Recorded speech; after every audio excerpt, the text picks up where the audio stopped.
Hello, hello, ladies and gentlemen. Here we are. It is time. It's time for night 2 of WrestleMania. We've got one night down, one to go. And, same old thing so far. Everyone's entering the premises. And, going strong.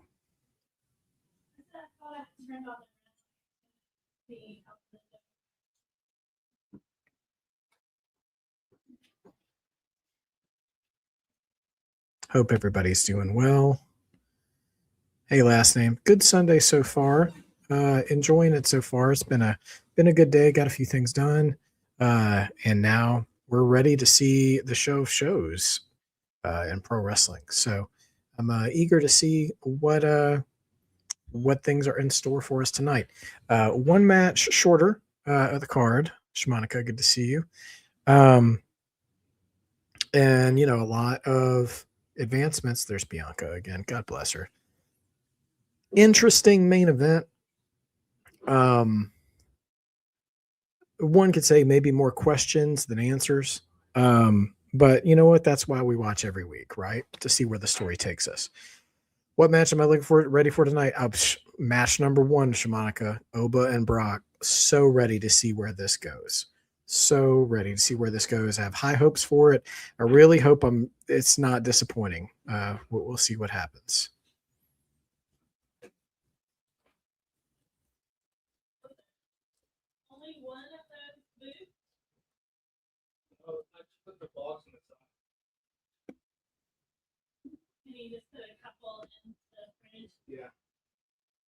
What matches are you guys looking forward to tonight? I also want to see how Vegas embraces Trick Williams. I mean, Trick, Javon, and Oba, we're getting all 3 of them tonight. Their first WrestleMania. Very interested to see how they are received. Video package to open things up for all the matches.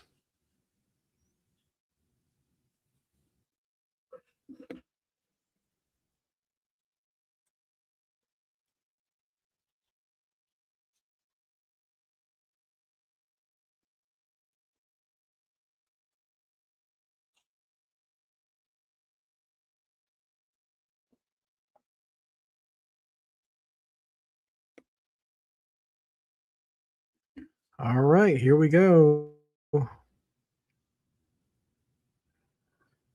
Oh, Slam Tackle TV. What's up, man? Welcome to the stream.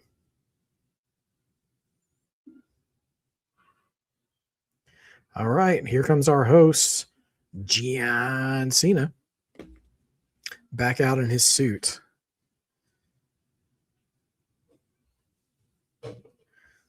He said they didn't fire me. John really seems to be enjoying retirement, I got to admit.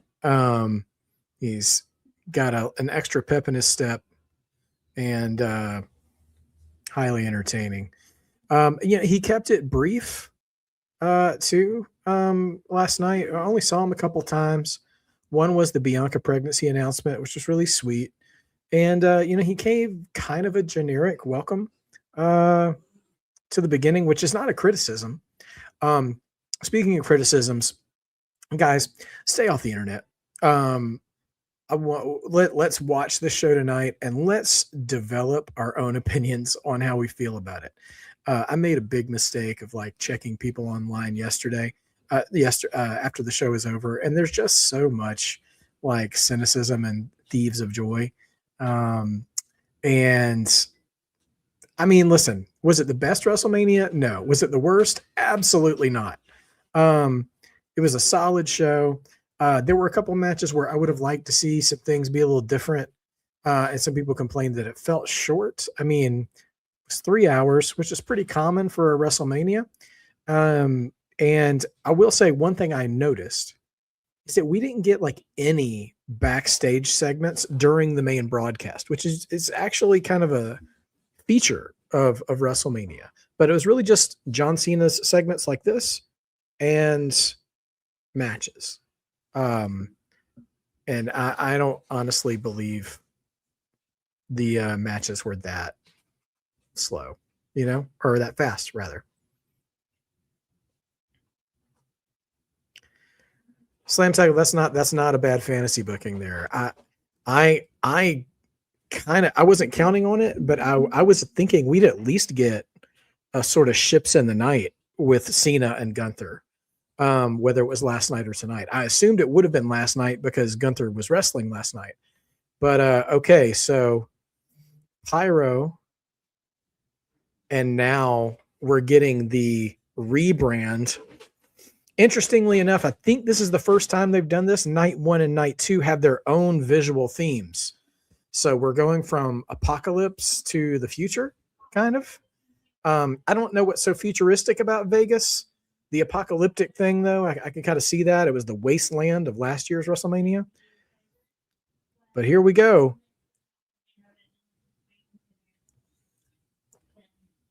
He says we're going to start things big. And listen, they're currently on ESPN Prime. Here he comes. It's ruler time. And the crowd is awake. We're getting Oba Brock to start the night. Here comes Oba right now.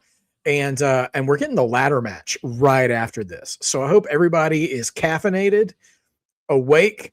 We're going to get full gear. No AEW pun intended. Right out of the gate. Here he comes. Crowd is chanting. Vegas is chanting Oba Strong.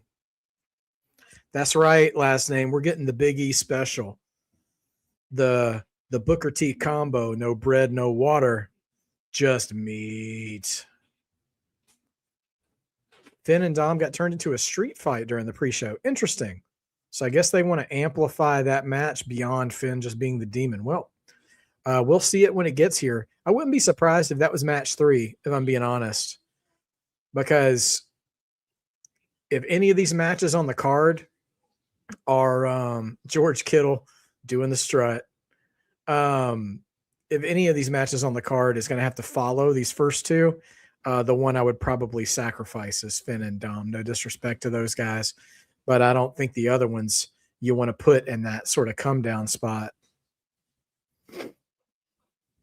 Wow. It wasn't like a full wide shot, but it was a big crowd shot.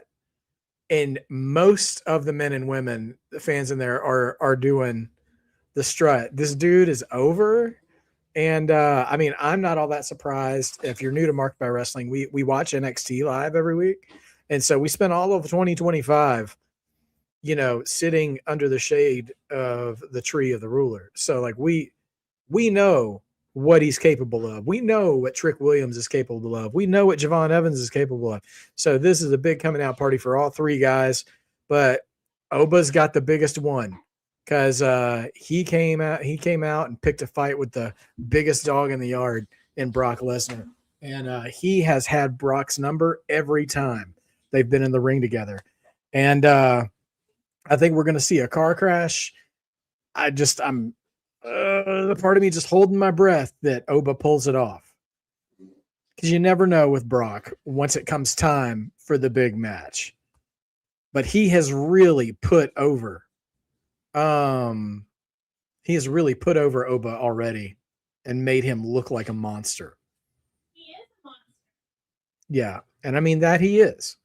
So Brock doesn't do that for everybody.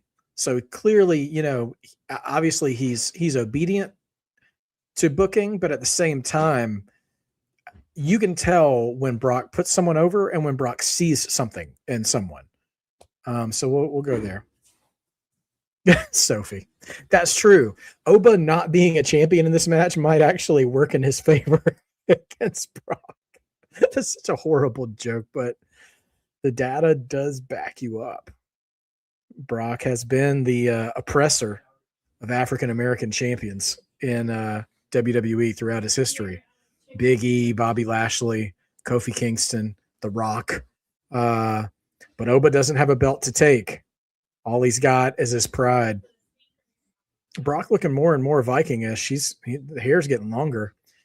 Last name, good question. I'm sure there's a poly market or futures platform with an over-under on German suplexes.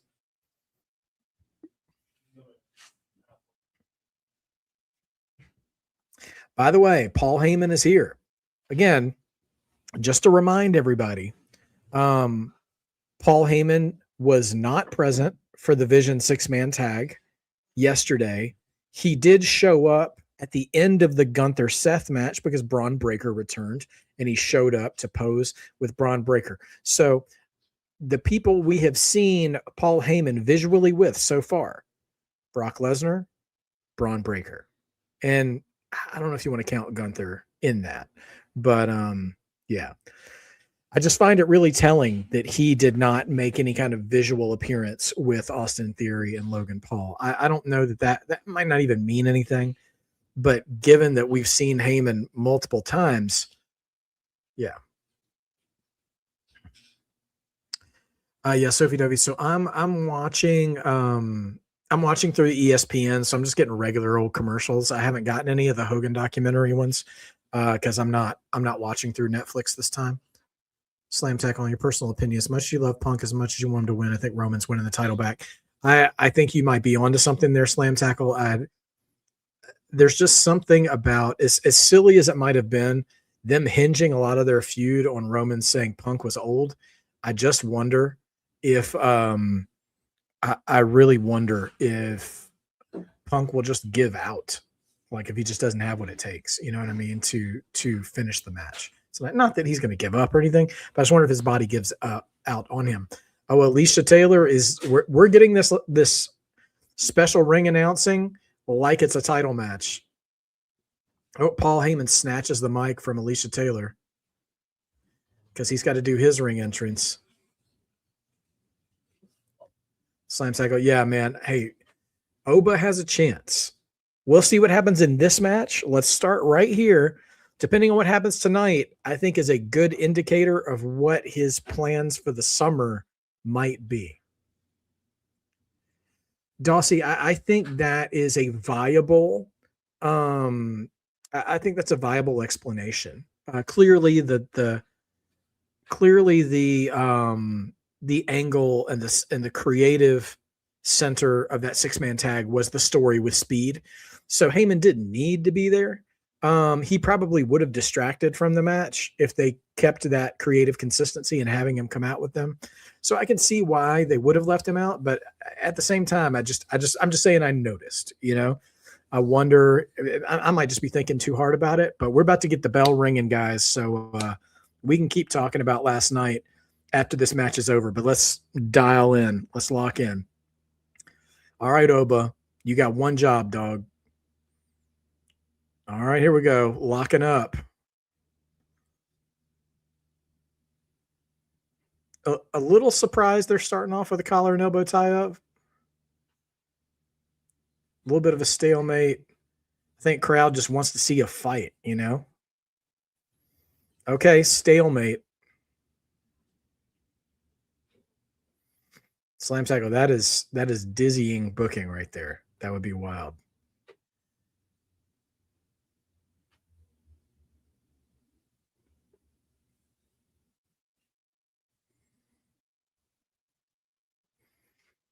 Okay, Oba shoves off Brock, gets a little bit of an upper hand there, but they're still not really.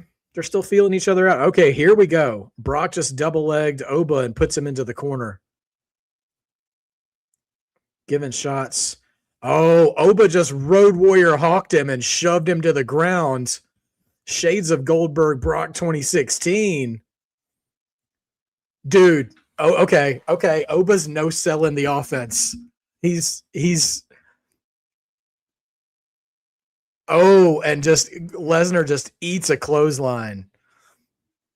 Oba is no selling Brock's offense. I was not expecting to see that. And Brock's expression was not prepared to see that either. Loud Oba chants coming from Vegas now. Brock looks incensed, but also doesn't look like he knows what to do. He's kicking the stairs. Oh, he's picking up the stairs.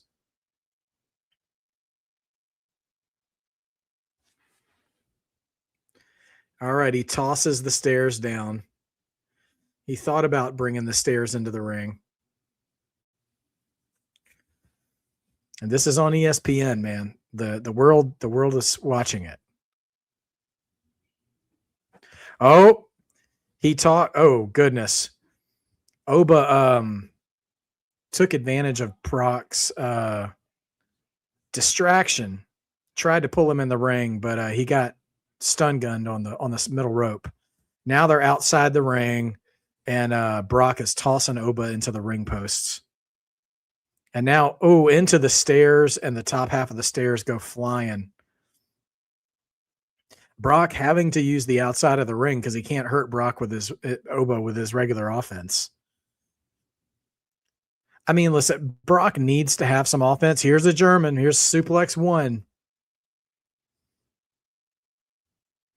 And you know what? God bless the crowd. They're actually booing Brock. Like, they're not just cheering both guys. There is a heel and face dynamic in this match. Thank goodness.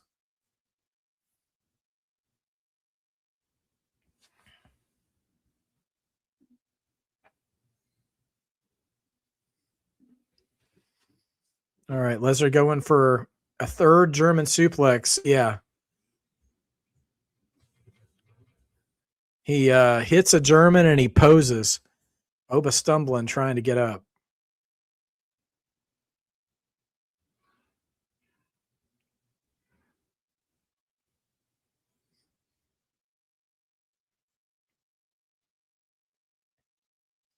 All right, Oba fighting off a fourth.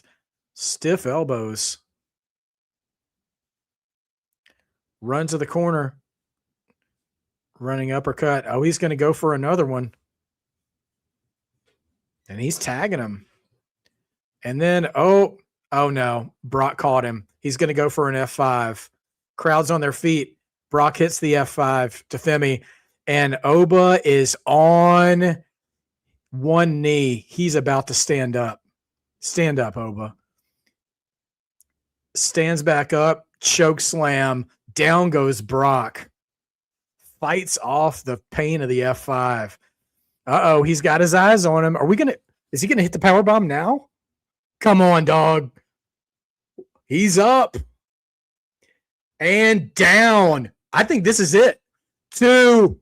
Yes. That's it. Oba absolutely dominates Brock Lesnar. The only acceptable way it should have happened.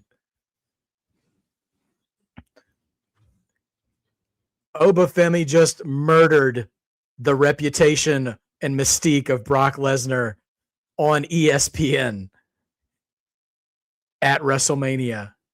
And that's exactly the way that should have gone down. Perfect booking, perfect execution. Brock is still strong, but he did not have anything to do. He could not. There was nothing he could throw at Oba that would keep him down.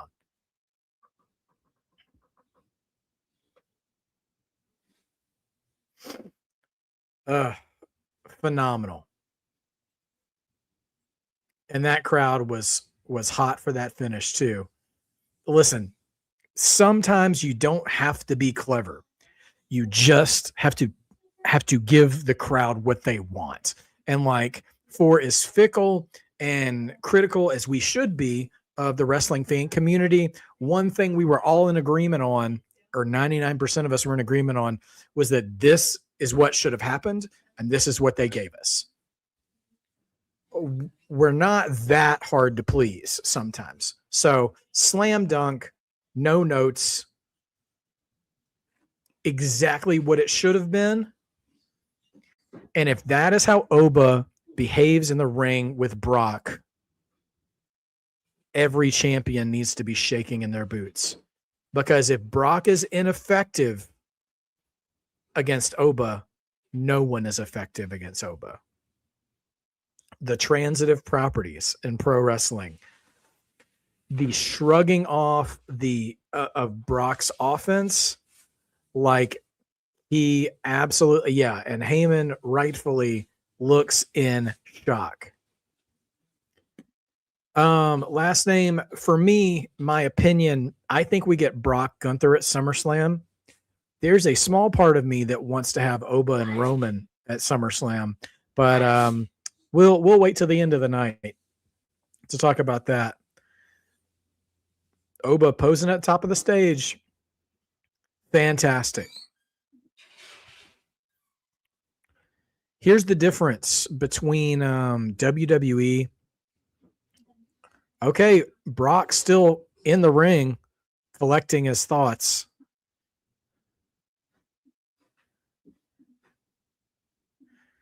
There's a few thank you Lesnar chants. He's just sitting. He's taking his gloves off. Brock is taking his gloves off. We might not get Gunther. Yo. And his boots. He's all done. Brock is done. I mean, listen, if that happened to me on the biggest stage of them all, he's laughing because I think he can hear the crowd sad.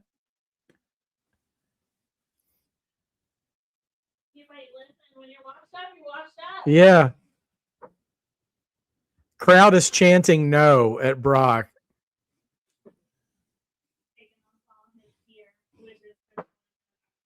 Yeah. Brock just took off his gloves and his boots.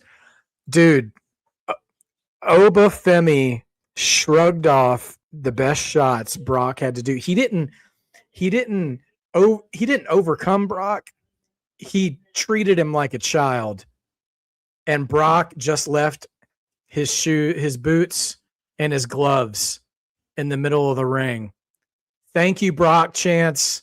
Brock acknowledging the crowd. Ladies and gentlemen, I think that's a wrap on Brock Lesnar as a pro wrestler. Much like AJ Styles earlier this year, I thought we'd get a little bit more out of him. Heyman looking at him like maybe Heyman didn't know he was going to do that.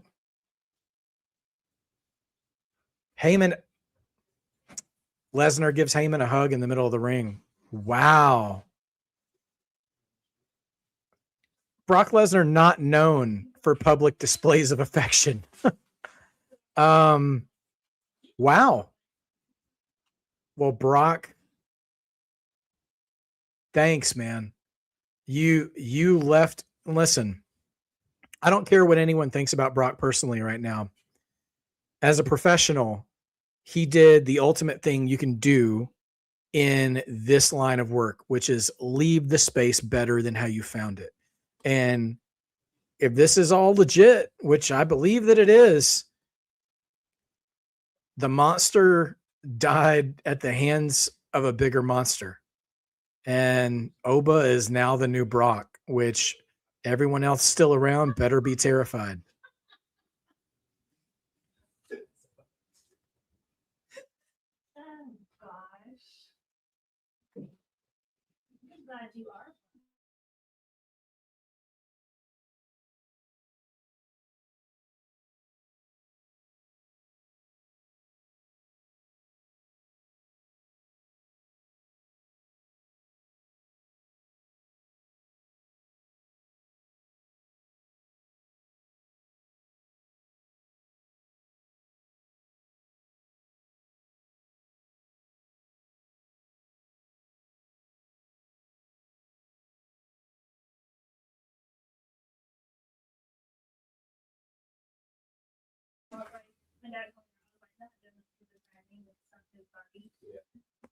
Man. Well, ladies and gentlemen, cheers to Brock. That's a wrap on Brock.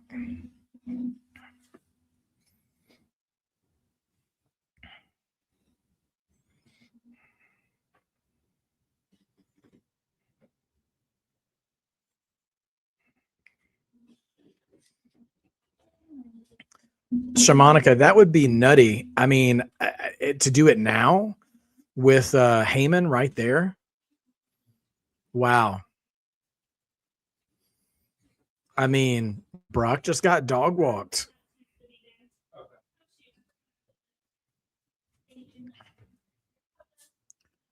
Yeah, that's fair, Slam. I thought the timing, I thought the time of the match was sufficient. I never, I never, I didn't want this match to be too long, but wow, yeah, I know. What is Gunther's favor? Because Gunther won the match. Um, so now what are we gonna get here? Man, I am stunned, but that is fantastic. That was absolutely fantastic. You know, I'm sad that we wouldn't get Brock Gunther, but I don't have to have it now that I had that. Um, if I'm Brock, like that's the way to go out. That is the way to go out. So I'm for it. All right. So that match is nice and over. 4 minutes, 42 seconds. That's calling it on Brock. So it was shorter than 7 minutes for those of you who are following along in the community chat competition. Man, what an absolute wild start to the show. You love it. You love to see it. All right. We're going to update the match order because we had Oba and Brock first, IC title ladder match second. Man, yeah. No complaints so far. That alone, no disrespect to night one, probably going to put night two over night one. I was already expecting night two to be better than night one on paper anyways, but yeah, just absolutely dope.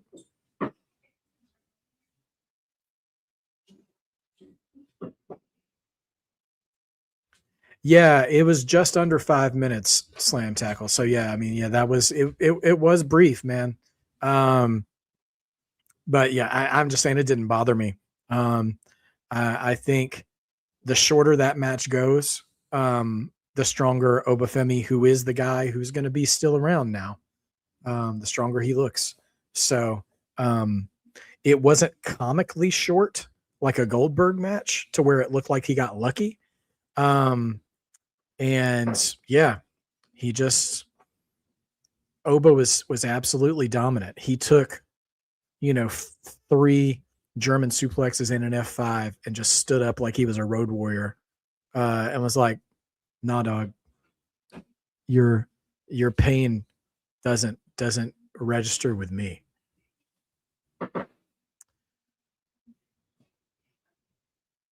I agree, Dossie. I think now that it sits with me longer, um, I I think that it is a bit more old school. Like instead of just like Gunther for all the like career ending matches he's had, like he doesn't have to have Brock at this stage. Gunther just is who he is about career killing. Like there's no more careers left for him to kill that's going to make him more of a career killer than he already is. You know what I mean? And I'm not saying that he shouldn't retire anybody else. You know, if the story serves it, they can do it. But Brock going out this way elevates a new guy who was giving. I mean, listen, Obo was already, really getting presented really strongly, but this actually cements it. Now he is a guy, and like he can't be anything other than a main eventer now. One, he's still undefeated, but two, yeah, like he's the man, and he dominated the dominator. Like so, like you just there. Somebody mentioned King of the Ring, SummerSlam. Like at this point, now you have to really carefully tell your story because the only direction that makes sense for Oba to me is putting him on a collision course with one of the champions. Um, because there's no greater victory over a non-champion than Brock Lesnar, and he made it look easy. So it has to be title time. Not tomorrow, but if I'm Oba and he's the next promo he cuts, he's like, I don't care who the champion is, that belt is going to belong to me. I mean, and just make your intentions known.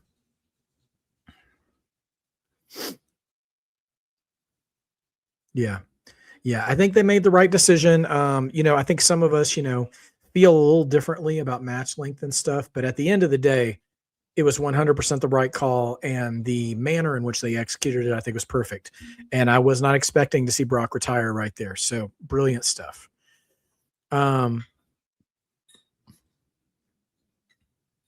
Okay, so it looks like we're gonna get a Javon, a Ray, and a Penta entrance for the ladder match. The other three guys are already in the ring.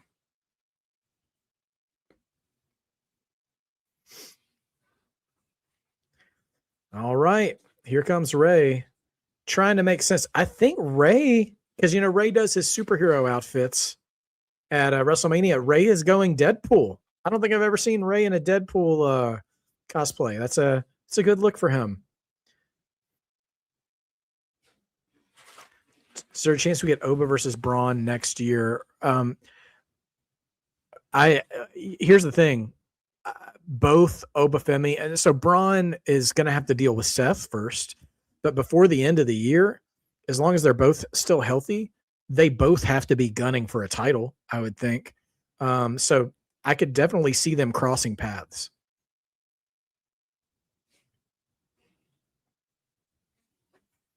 Has WWE advertised Brock for the Raw after Mania, or is that what the dirt sheets are saying? Because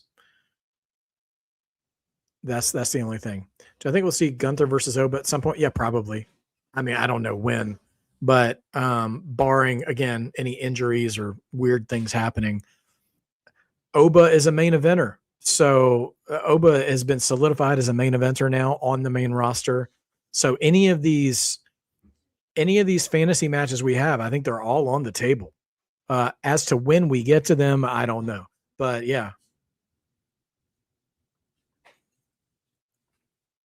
All right, here comes Javon's first ever WrestleMania entrance, the young OG from NC.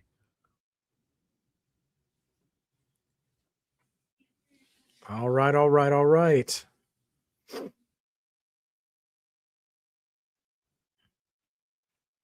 Yeah, that sounds like it. And Slam Tackle, you bring up a good point. The appeal of that match, I think, is great enough that it could be a WrestleMania main event next year.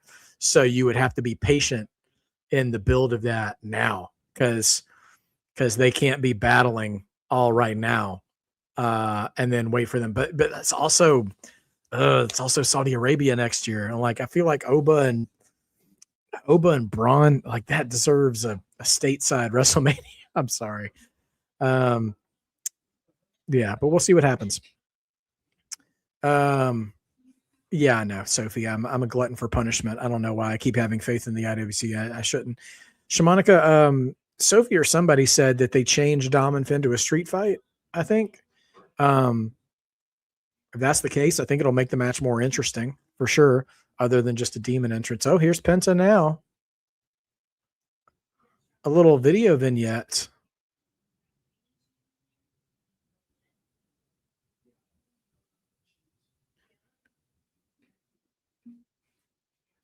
Oh, Penta's got like a Mexican samurai. Oh, that mask makes Cody's look like child's play. That is a dope mask.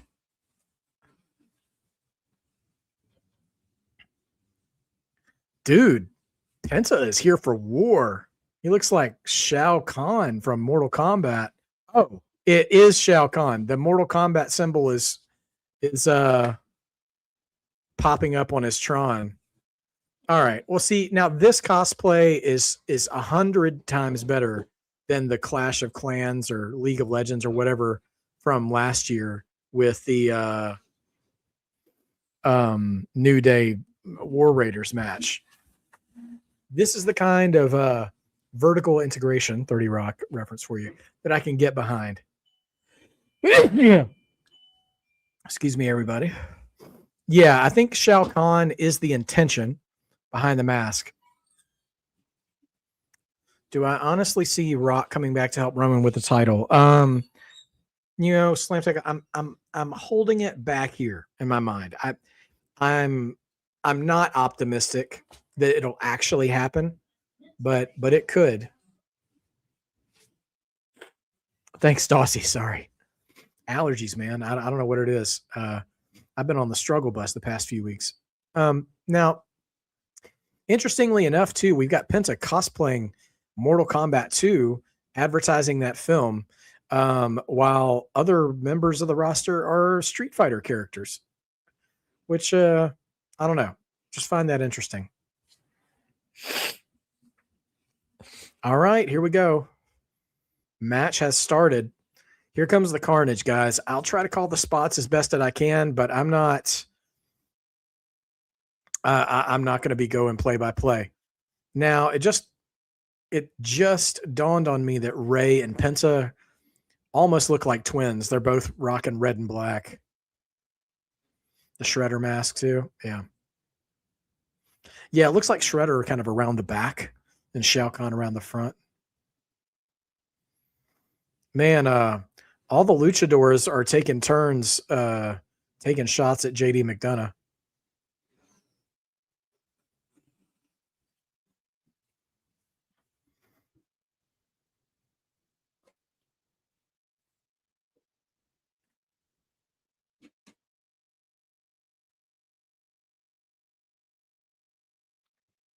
All right. And Rusev is here to ruin everybody's fun, like any big man in a ladder match would be.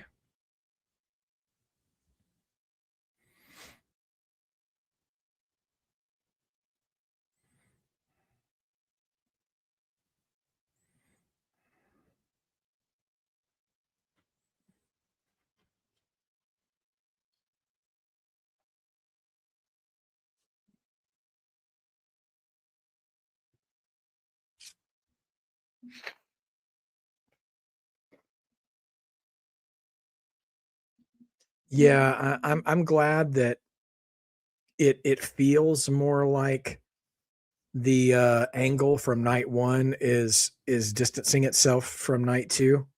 Javon with a huge dive to the outside wipes out JD. Fantastic. Javon grabbing a ladder.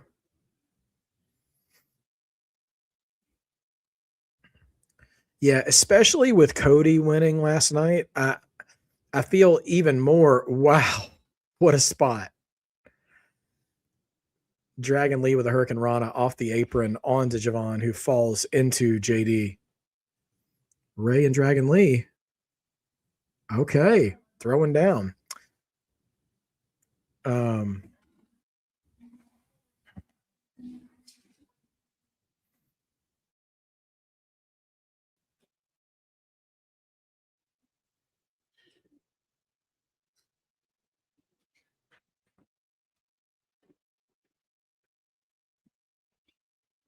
You need anything? no, all good. Thank you. Everything going okay? Yeah, stromboli's in the oven. Lovely.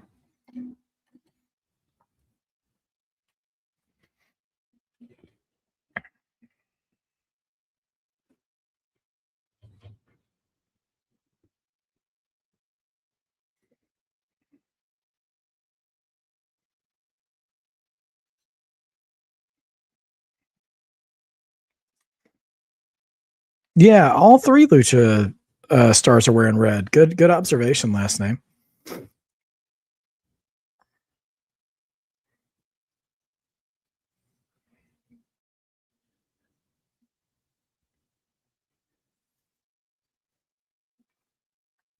Oh man, JD takes a shot on the ladder.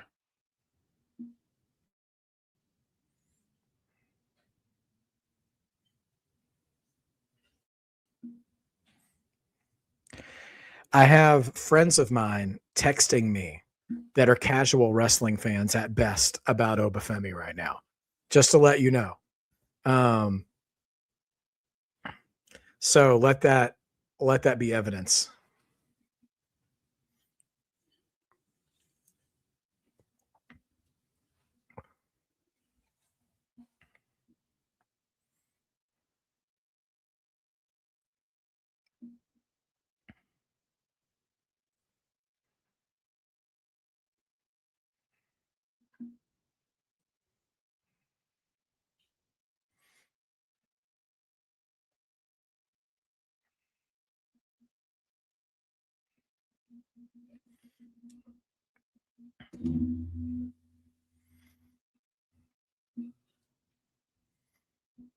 Okay, we're climbing ladders now.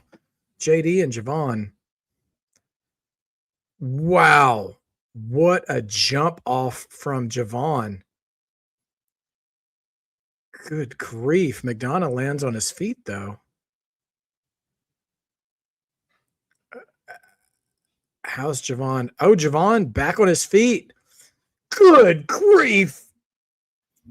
Holy cow. Springboard clotheslines JD off the ladder.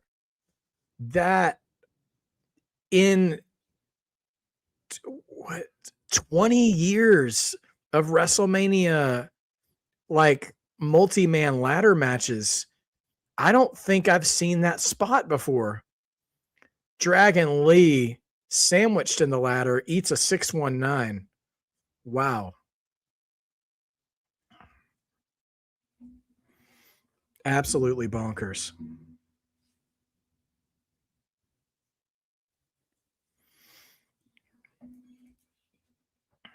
All right, Ray sizing it up, but here comes Javon.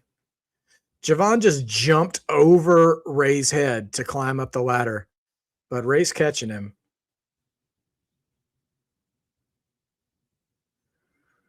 Oh, gosh. Oh, Penta back in the ring. The champion in this match. Oh, Ray is hanging from the ladder by his legs. Lots of super kicking going on. Suplex. Oh, Javon splattered on the ladder in the corner. Oh my gosh. Dragon Lee does the diving stomp on a hanging Rey Mysterio off the ladder.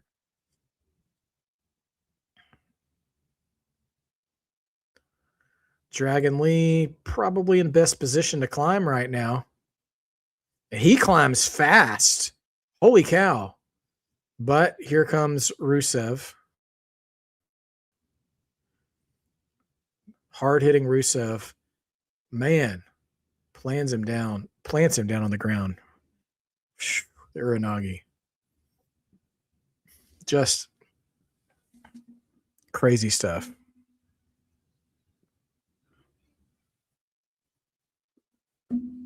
Okay.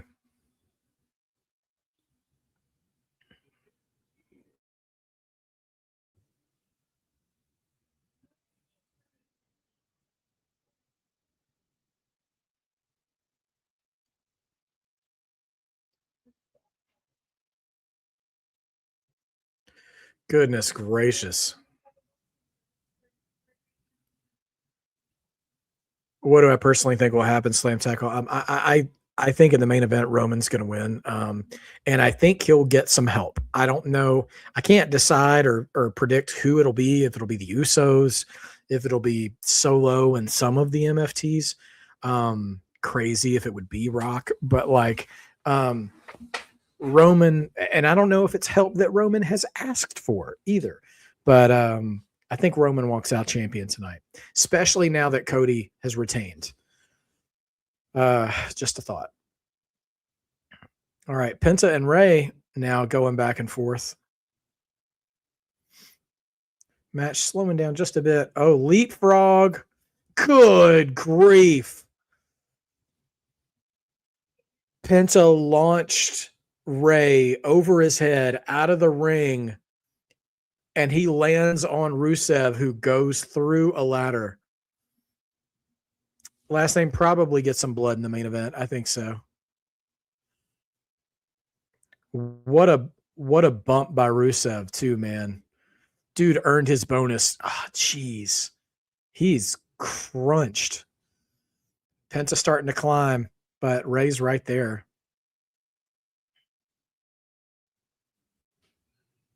Oh, by the way, if Javon Evans wins the Intercontinental title, it'll be my third consecutive correct prediction for 2026. Yeah, Slam Tackle, if anything, it will not be a clean finish no matter who wins. We're going to see lots of shenanigans, or some healthy amount of shenanigans in that main event. You can count on that. Ray's climbing the ladder. Would it be wild if Ray becomes Intercontinental Champion in 2026? Dragon Lee meets him on top of the ladder. So Ray and Dragon on top of the ladder.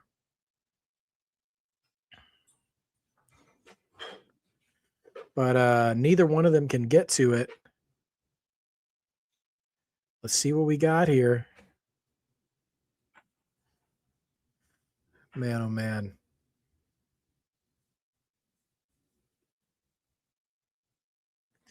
Uh-oh, Dragon Lee knocked off the ladder. Now Ray's all alone on the ladder. We haven't seen Penta or Javon for a hot minute. I think Rusev's done. I think we've seen the last of Rusev. Oh, jumping. Oh, wow. Jumping Hurricane Rana.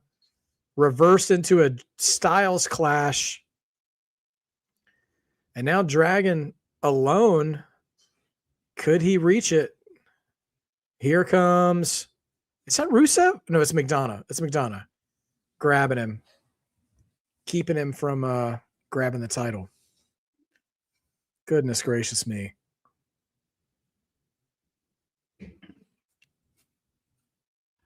Uh-oh. JD's got him. Spanish fly off the ladder. Rocks Dragon Lee. And just the adrenaline alone keeping JD moving. Wow. Absolutely nutty.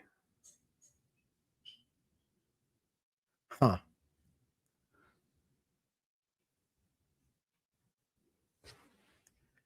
This is awesome, Chance.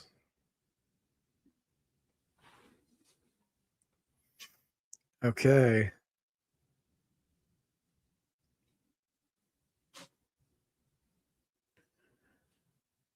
JD's got his hands on the belt, but here comes Penta. I can see Javon in the ring crawling towards the ladder. Penta, we haven't seen a destroyer yet in this match. Oh my gosh. JD going to go for a superplex off the ladder. And there's a ladder underneath them going long ways. Oh no, we're going to get a destroyer. Oh my gosh. Prayers up. Prayers up. JD. Oh my gosh. Penta's about to do it. Ladder destroyer. Wow. And Penta and JD are just wiped out. JD took the brunt of that. Did he protect? Good grief. What a shot. Yeah, that's got to be a wrap on JD for this match. Surely, right?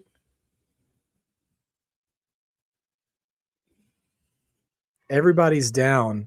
I know Javon, he's at the ladder. Climb, Javon. Climb, dude. Come on, Bouncy. Come get it.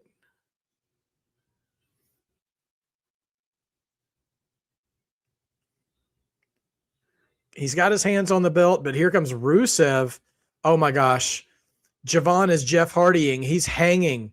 He's hanging from the belt. Oh, jeez. Rusev pulls him down and he hits the mat hard. Oh, Javon thrown out of the ring. Jeez. And now Rusev going for it. Crowd is not happy.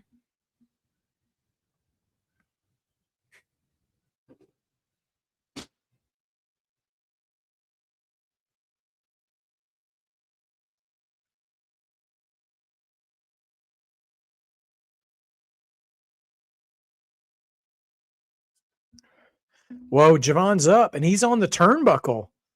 What is he about to do?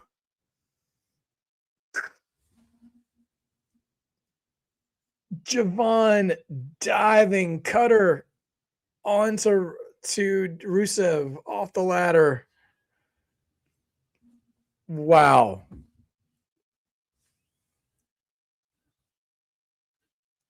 This is one of the better WrestleMania ladder matches. I think time will have to tell, But Javon's the only one in the ring again, but here comes Penta. Javon and Penta. Oh, Penta hits a Mexican destroyer on Javon, which takes a little bit of air out of the crowd. And now Penta's climbing. He's about to climb, but his leg is hurting him. He's selling that leg. Is Penta about to reclaim the title? No, nobody's moving. I don't see anybody moving. And he's standing up. JD trying to get to the ladder, but nope.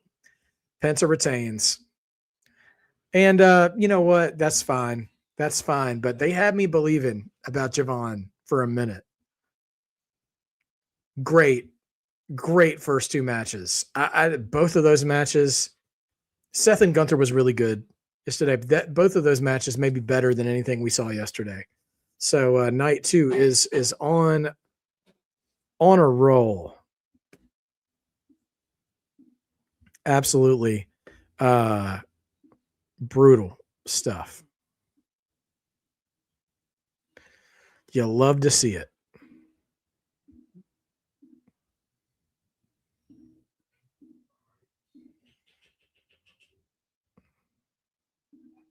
Man, what a fantastic opening hour. Yeah, and these highlights, man. Oh, yeah, Penta's mask is definitely on WWE Shop. They've done that by now.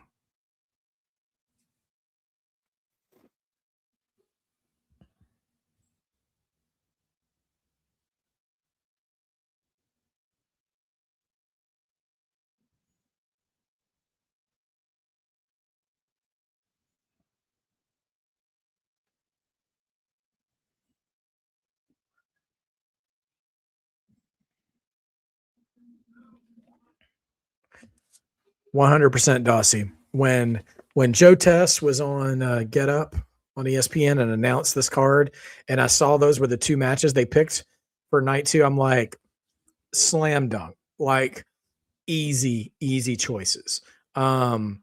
These from the entire WrestleMania card, if you were to try to convince someone to watch WWE, those precisely are the two matches you want to offer them up to see if you can get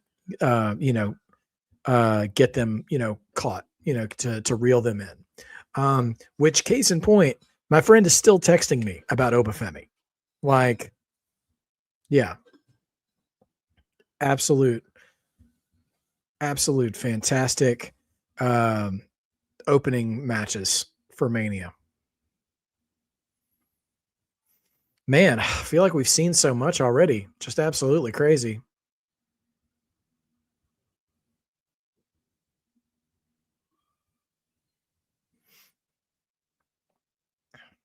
Oh, we're getting a replay of Oba and Brock already.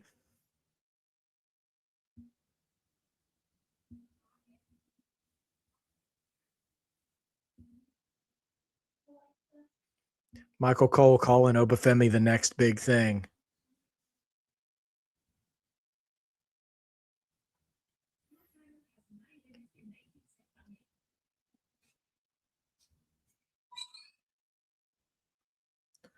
Man, and I don't think that Brock is going to be showing up on the post show.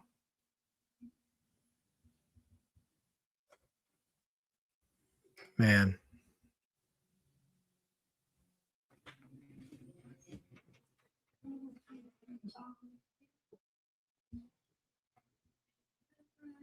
Waves out to the crowd. Yeah, he kind of baby faces his way out of the arena.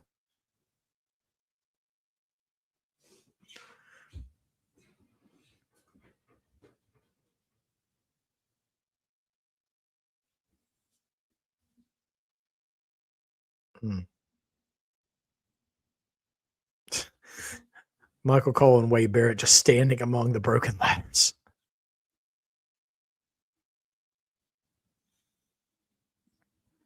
So here's a real question. Do you put Brock in the Hall of Fame next year?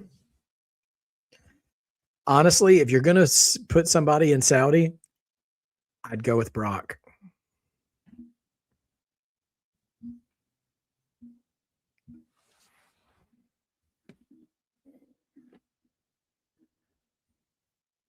Absolutely crazy.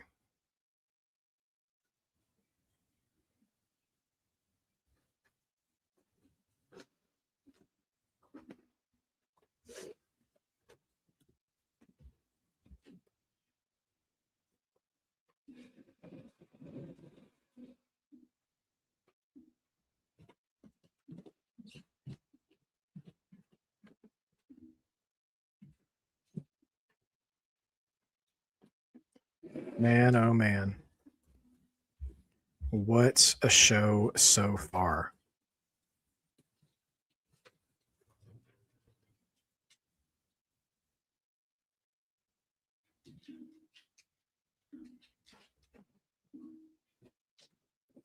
What a show so far.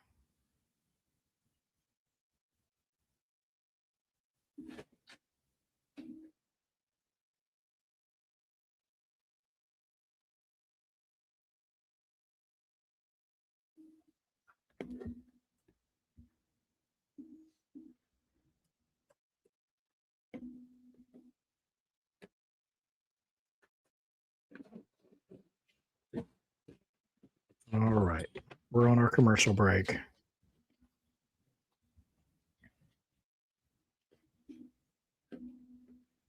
Yeah, we got to figure out what Gunther's favor is. I imagine that'll be there for tonight, for tomorrow night. Yeah.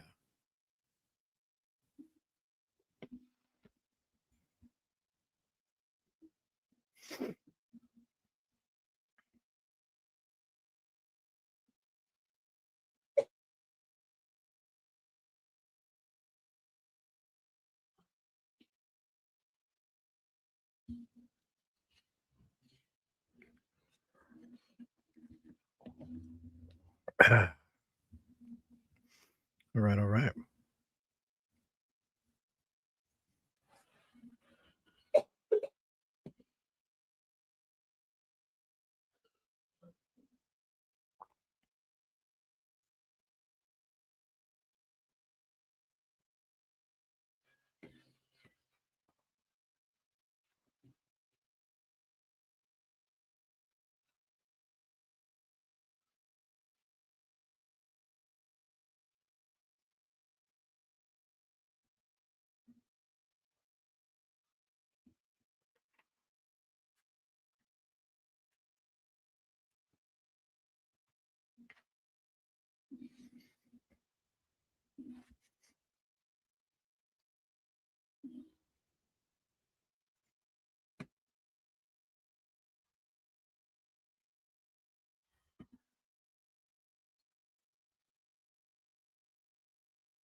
Okay.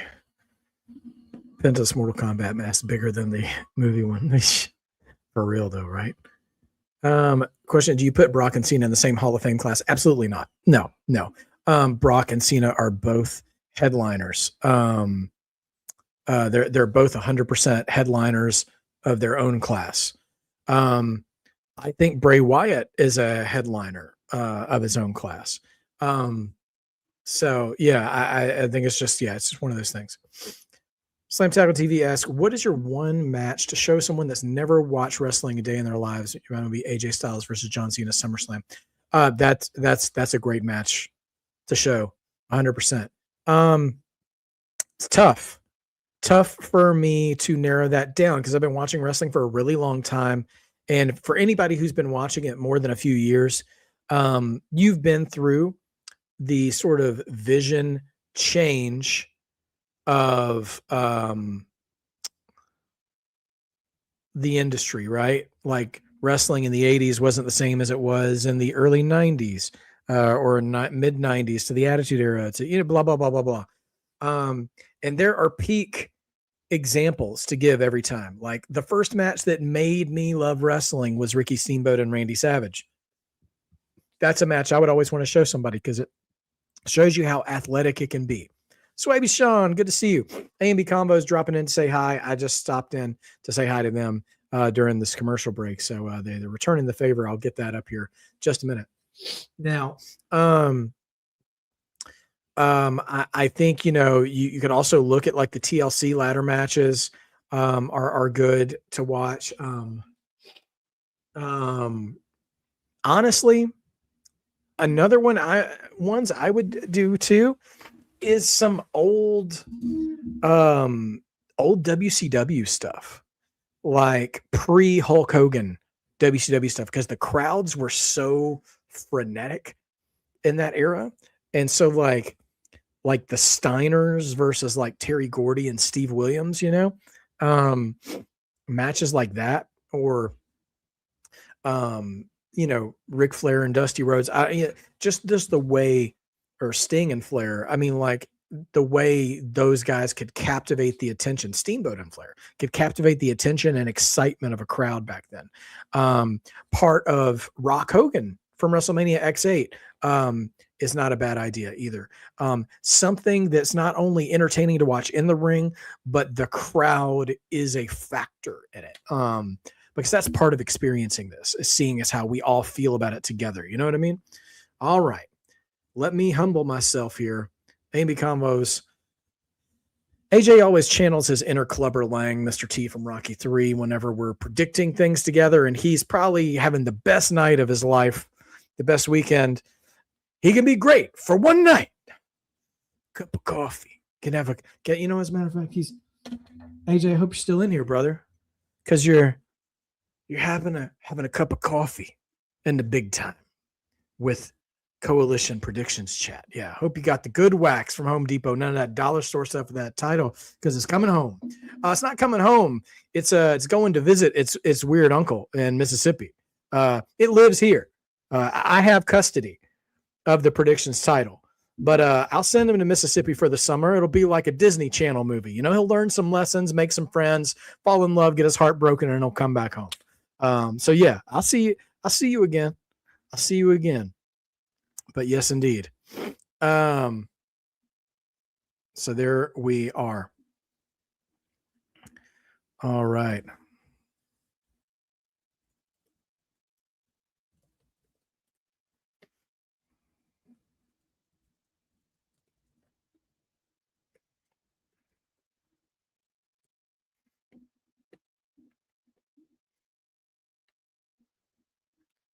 Okay.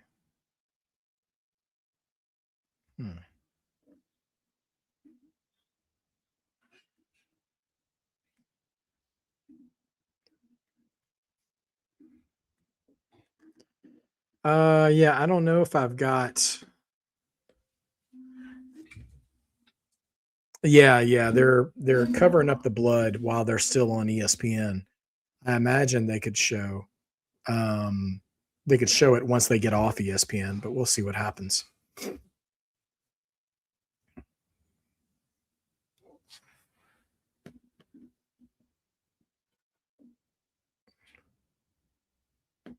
Yeah, so right now,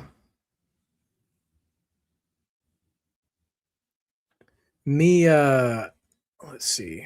This is 2, this is 3. Yeah, I'm gonna come up short against AJ. But Just Alex might catch. He might end up tying. He might end up tying with AJ. Yeah, of course, Club WWE is just another way for them to charge money.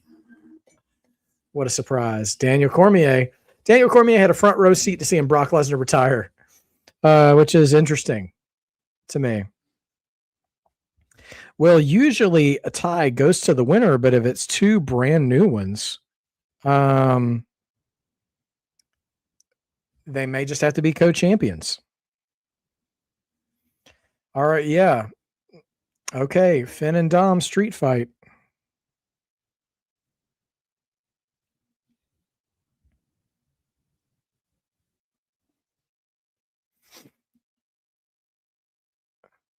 And then Rhea and Jade. Okay, so I guess we're getting Sami and Trick next because they're promoting the rest of the show.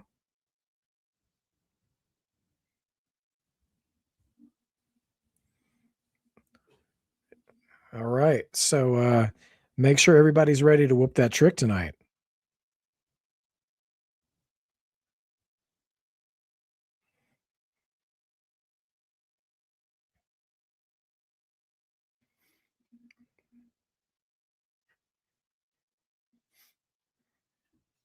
All right, U.S. title, ladies and gentlemen. Here comes Sami. Loud boos for Sami. They're going to erupt for Trick Williams. So everybody get ready.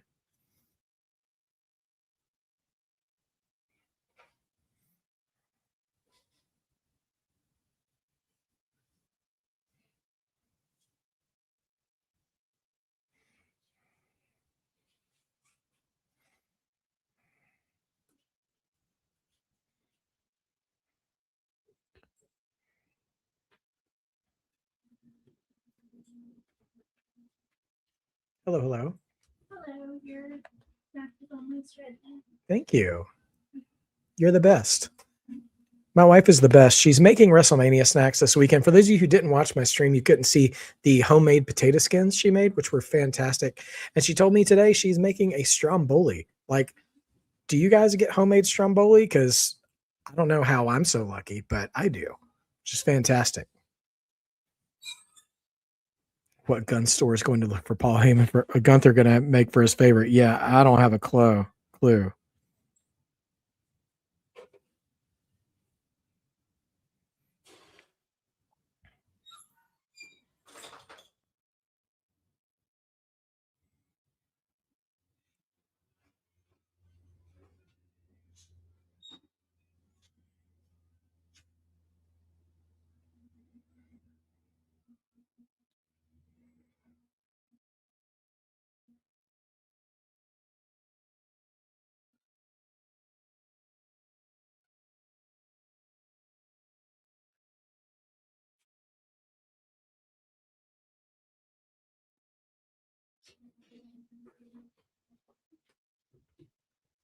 What do we got?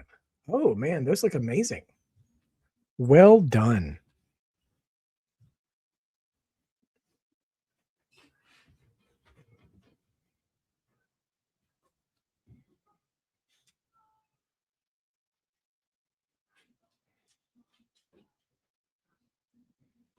Okay. Lil Yachty is here to introduce Trick Williams, I'm guessing.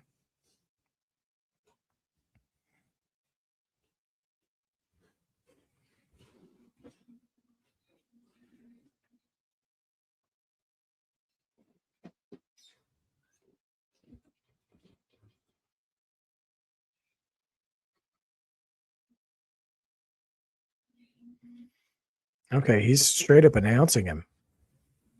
Do I think Jade is next? Well, Jade already has a child, I think. So I don't know.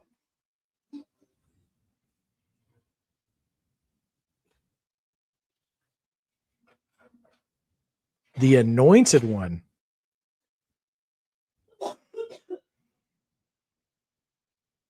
Here we go.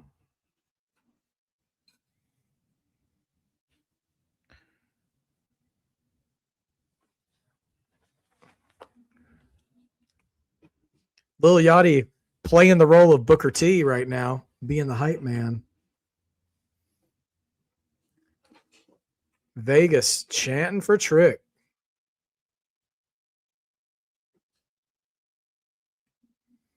Man, the bass in those speakers has got to be hitting so hard in the stadium.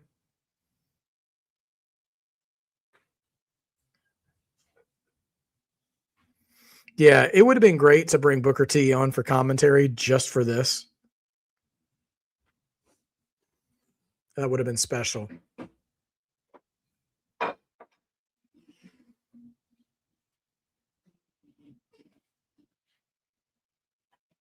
Okay, Lil Yachty is starting to grow on me a little bit. He is the right kind of celebrity to pair with Trick, but I will still kind of die on the hill that Trick doesn't need a mouthpiece.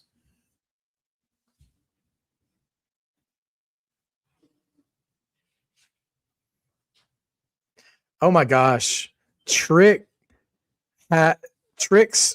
like fur coat or whatever has a train to it longer than any bride I've ever seen in my life. It extends the entire entranceway almost. That is comically large.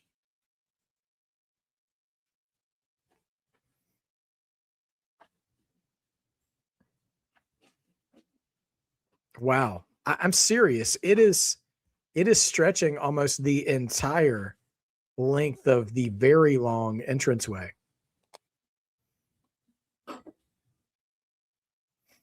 All right.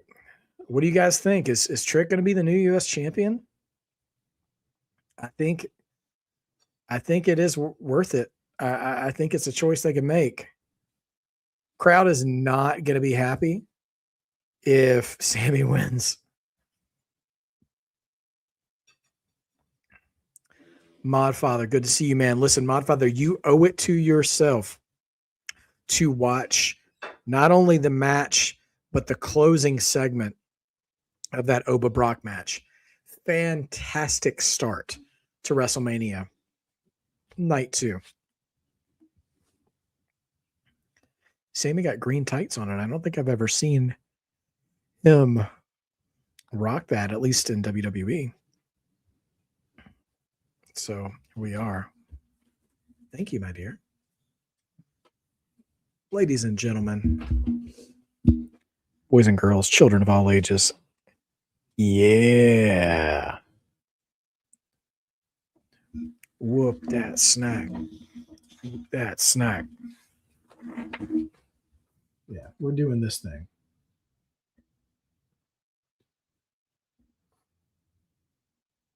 Okay. Bell rings. It's time for the U.S. title. Yeah. The holy trinity of black excellence, Shamanica. We Oba Femi is officially the new beast, the new next big thing. Javon had an incredibly strong showing in the ladder match, although Penta retained.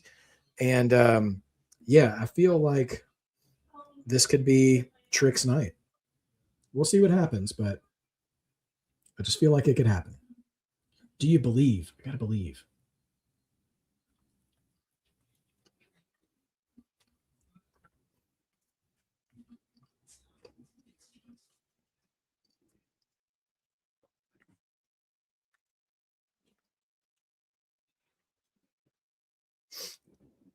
No love in Vegas for Sami. RT Rick, good to see you, my friend.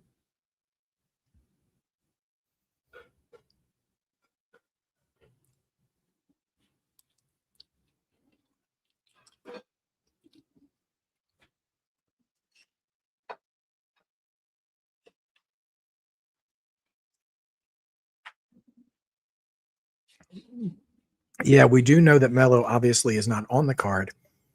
Does that mean we won't see him though?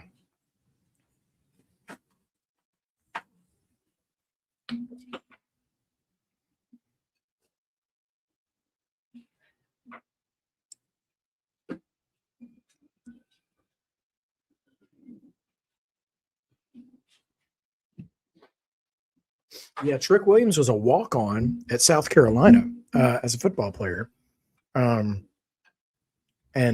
super successful there as well. Well, as successful as one can be playing for South Carolina. Shade fully intended. It's perfect, babe. Good.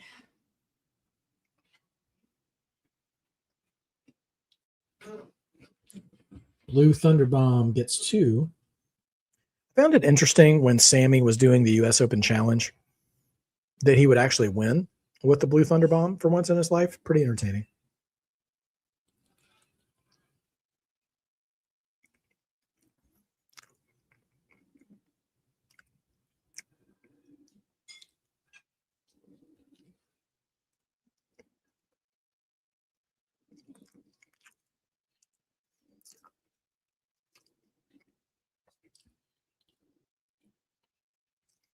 Referee kind of keeps pulling off Sami off a trick.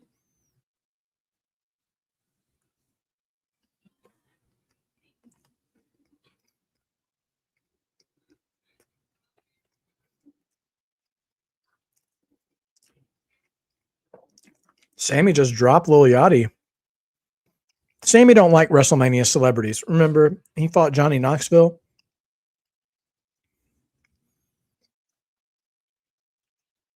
Did Trick play for the Eagles? I don't remember. Oh, man, Lil Yachty into the barricade. Dang.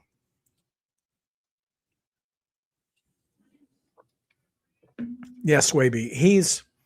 Sami is slip sliding down that roadway to heel work. Shamanica, I haven't seen Nick Khan, but I know at Manias he's typically right there, front row by the aisle. But I haven't been looking for him either, so I just haven't noticed. He did play for the Eagles. Okay, thanks, Modfather. Thanks for confirming that. We enjoy tidbits of trivia in every broadcast.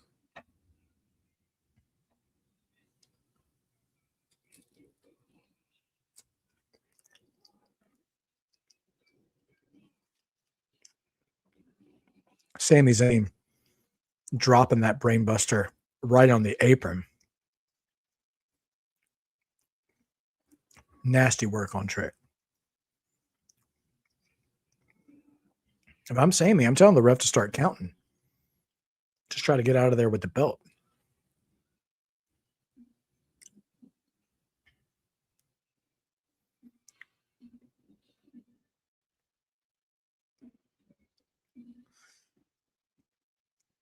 All right, the ref is counting.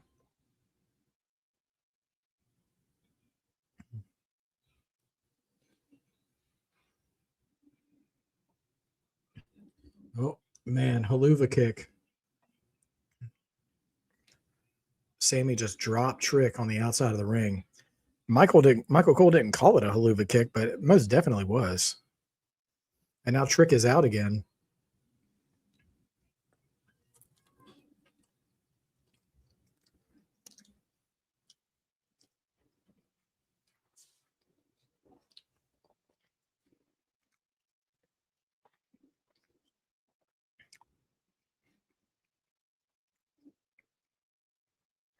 Well, Trick better get up. He's at 9. And Trick beats the count.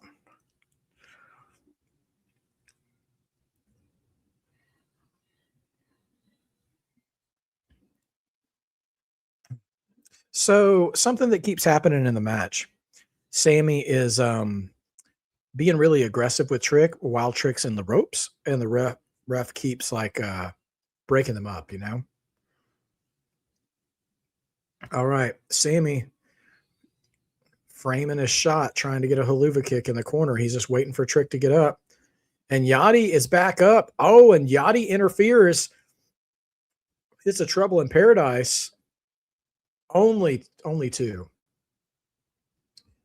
Lil Yachty with the revenge on Sami's interference. All right, here we go. Modfather, yes, you did. Trick shot. Oh, no, he misses. Oh, roll up. Only 2. Trick is going back. Oh, exploder suplex into the corner. Uh-oh.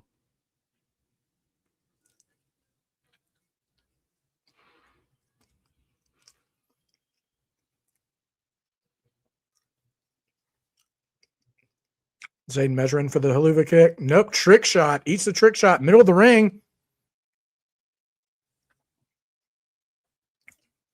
New U.S. champion, Trick Williams. There we go. Sami gonna crash out. We are 2 for 3 in the NXT rookies. Oba and Trick triumphant. Javon had a great showing too. He just didn't win his match. Okay, pulled the trigger on Trick Williams.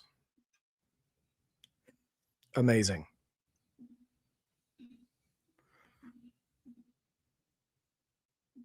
Amazing. Oh, goodness gracious alive. All right, let's get a little prediction updates.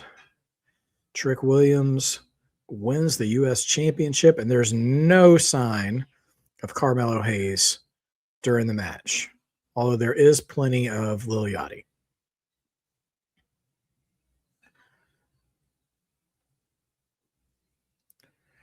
Okay. Way to go, Trick. Beautiful. You love to see it. So tonight I'm 3-0. But I went 3-4 last night. So, oh, Trick's parents, they dressed in all white too. You know when your mama chanting "whoop that Trick"? Oh, Sammy's pouting.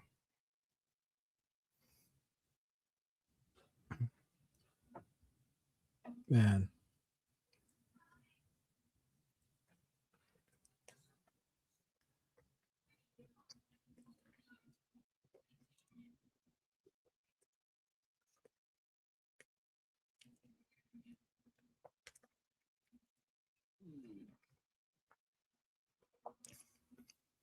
Yeah, they are giving Trick time to celebrate in the ring. They're really letting him soak it in. Hey, Nico. Thanks for hitting that like button. Everybody hit that like button while you're here. I can use every little bit of it.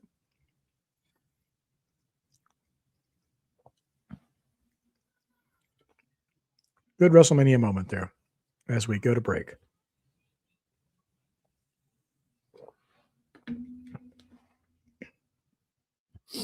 Oh man, what a program so far this evening.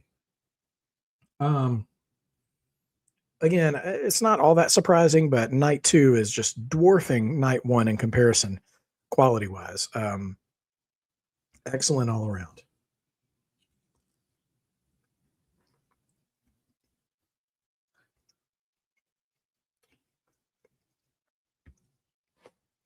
I assume we'll get the street fight next, but maybe we'll get Rhea and Jade next. It's crazy. We're halfway through the card already. So I imagine we've got to get a I imagine we've got to get some kind of segment next. Street fight is next, Monica. Okay, cool. I never want to see a single day WrestleMania ever again backcourt. I have been a long time WWE fan going back to the single digit original WrestleManias. And when I tell you that WrestleMania 35, the last single night WrestleMania, put me to sleep, I don't ever want to see one night WrestleMania ever again. Because one night WrestleMania, let's talk about one night versus 2 nights, by the way. One night WrestleManias take away from the women.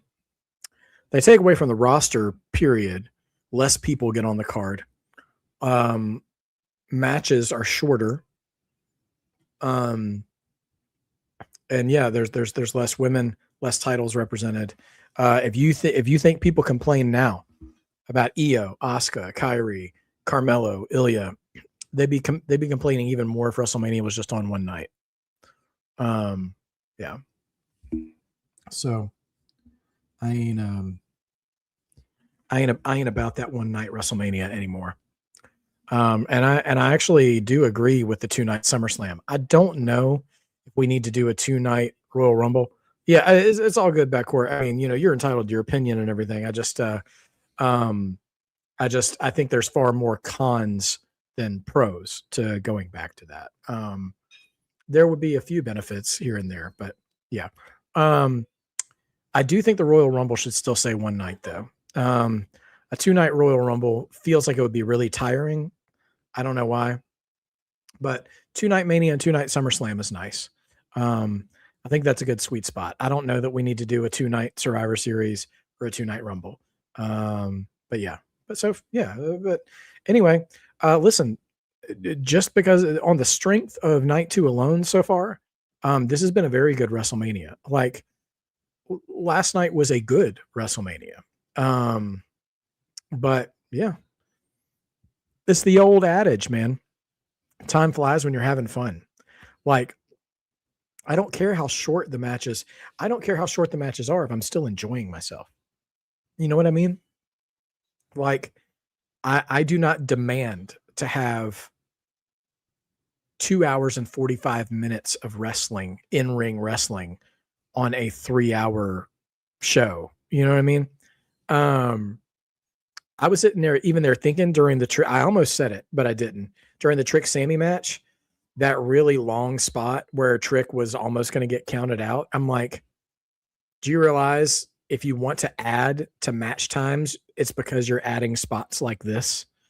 Like, you know, and I mean, if in-ring action and 20-minute long matches, even for mid-carders, is what you want, then that's more in the DNA of an AEW pay-per-view that goes 5 or 6 hours long because everyone gets time. So that's the trade-off, right? Is that you do a certain number of matches more succinctly to still feel those moments. Honestly, I know that some fans complain about the match length, but I don't think they'd be happy if the matches were longer than they would say it was boring. Because I don't think anybody in this chat is guilty of that, but there are accounts and stuff online that I think no matter what is being given, they'd complain about it.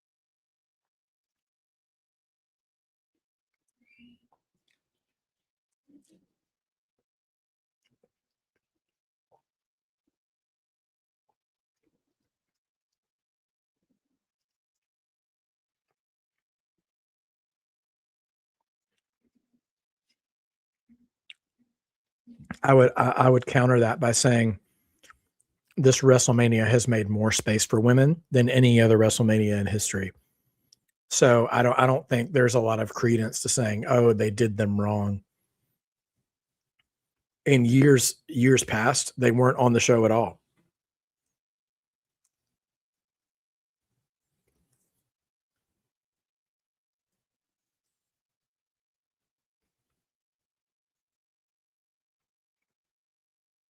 They played My Way on the 2K26 commercial. That's special. Oh, last name, it was a good show in AAA. Good. I've been wondering how AAA is doing. Nico, I've had a good day, man. It's been a good day. It's a great tying it off with WrestleMania is a great way to cap it.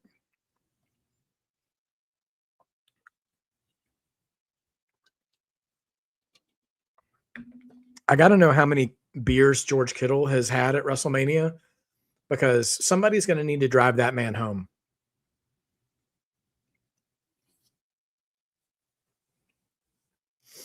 Yay, Tony Hinchcliffe. Nobody cares.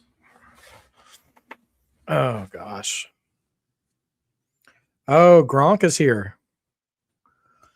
Nico, my wife prepared a homemade stromboli. So I've been munching on that throughout the U.S. title match. I'm almost done with it and ready to just be warm and cozy and enjoy the rest of WrestleMania.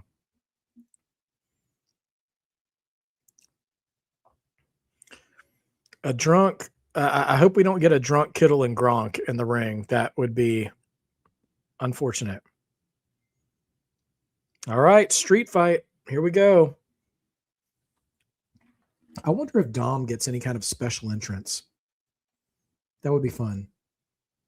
Because his entrance at the Hollywood Mania in the prison van was dope. Thanks, Nico. Yes. Shout out to my wife. She smiled. We love her smiles in this house. Oh, there's a army of masked indie wrestlers, I guess. And they're carrying Dominik Mysterio Macho King style on a throne as king of the luchadors. This is pretty cool. Dossie, I'm so down with you on that, man. Bring Carlito off. Let him do it. I don't care. But he's on like an Aztec throne, not unlike the Macho King.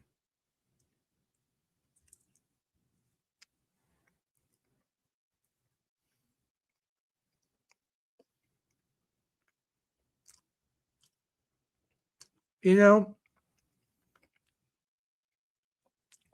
there's something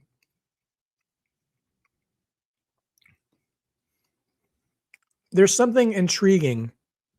He's going into a street fight with Finn Balor, Demon Finn, whatever.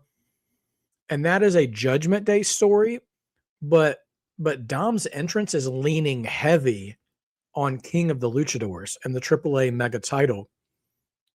Do you guys think maybe we see somebody from AAA show up in this match? Like tired of his preening? Because that's the hard thing, right? Because on the main roster, Dom is a heel, but he's pretty over as a babyface in AAA.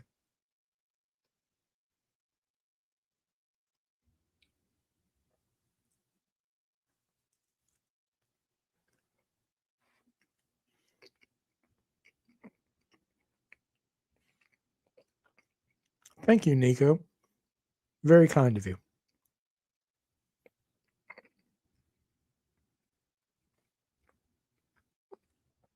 Americano or Vikingo. It's not a bad call. It would be cool to see Americano here.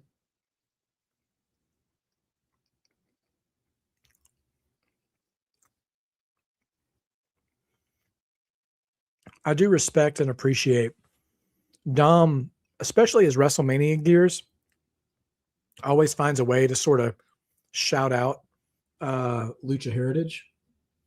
And I'm grateful for that.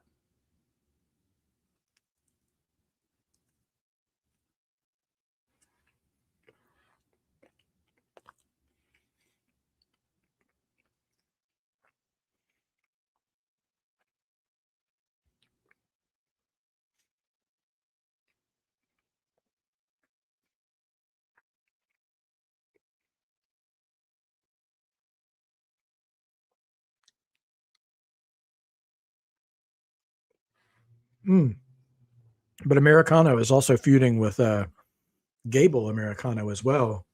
And I saw that angle on AAA between the two of them was so good. So good. Wrestling is desperately missing the kind of energy that's in the Americano feud from that last brawl they had.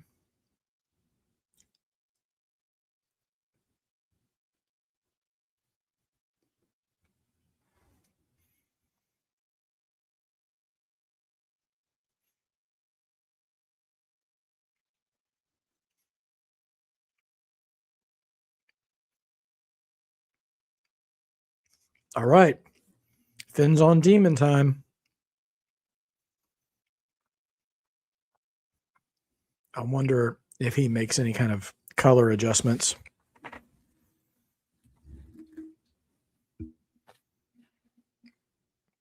I remember when he was back in Black and Gold NXT, he showed up with a chainsaw one time. Oh, there's a beating heart on the ground he's crawling towards. That is terrifying. It looks like it's red and black. Demon Finn.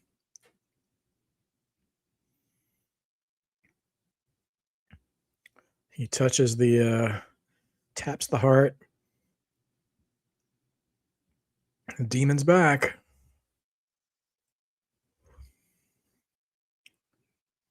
There we go. Man, the video panels behind him really make this look menacing. This might be the best entrance presentation of Demon Finn in WWE, at least. Of course, WrestleMania is going to be part of it.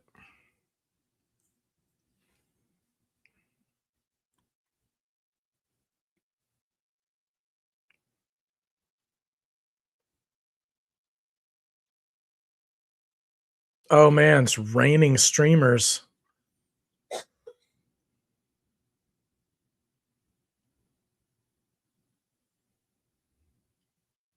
It's a cool visual.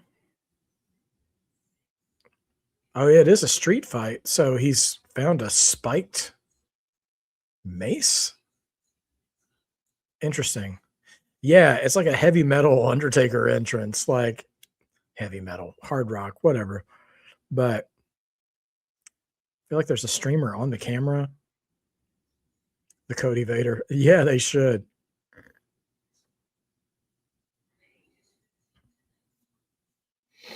It's funny. Finn's entrance feels so ceremonial, but I don't understand the significance of anything he's doing, which is a bit of a bummer.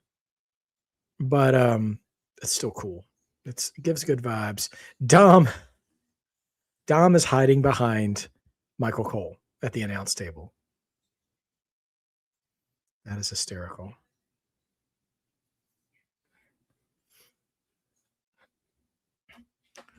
Yeah, Undertaker and Brood type entrance. Yeah, for sure.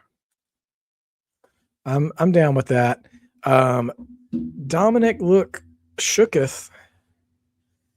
We'll see what is to come.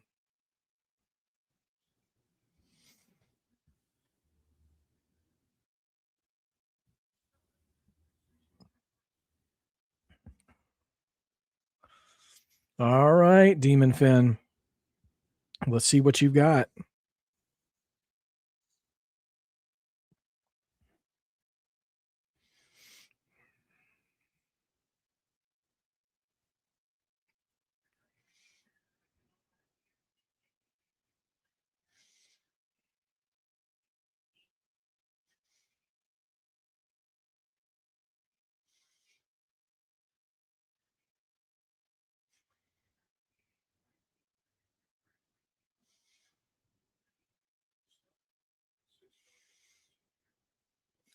Oh yeah, Dominik selling the fear pretty well here. So let's see what we got here.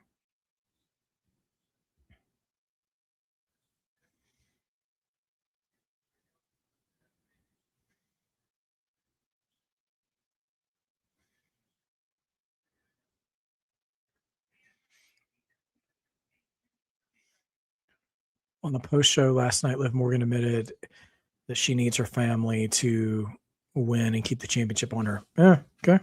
Interesting. All right, here we go. Yeah, pray for Dom. Something's going to happen.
Okay. Sorry, guys. Fun fact, old friends texting me about Femi. Just crazy work. This should tell you everything you need to know. All right, Finn and Dom. I hope they have a great match here. I hope it's well received by the crowd. I have not. Oh, kendo sticks being used. But I'm not super into this feud. So hopefully it'll give us something memorable. Do you think we see JD get involved after that ladder match? I feel like that's a good way to write JD off the show for the rest of the night.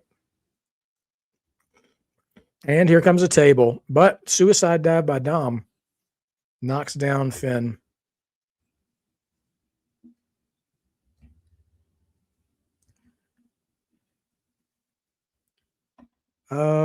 Slam tag on mine. My feed is still live.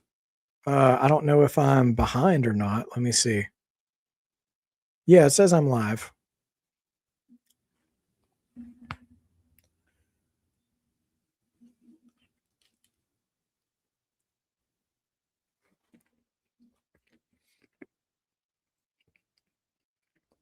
Dom now throwing chairs in the ring.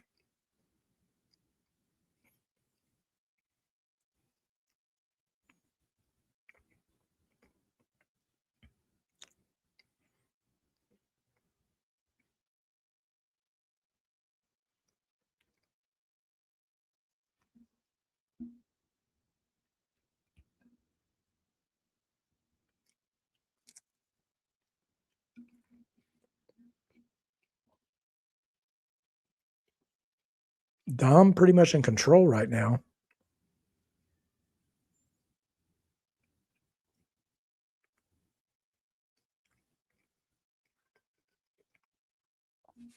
Who had the better entrance? Yeah, man.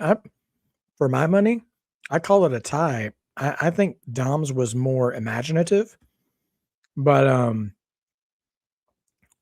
Finn seemed much more into his entrance than Dom seemed into his.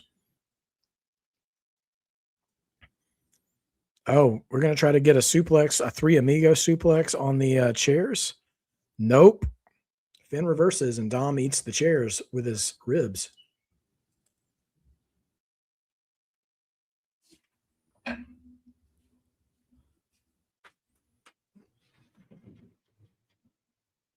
Super kick. You know,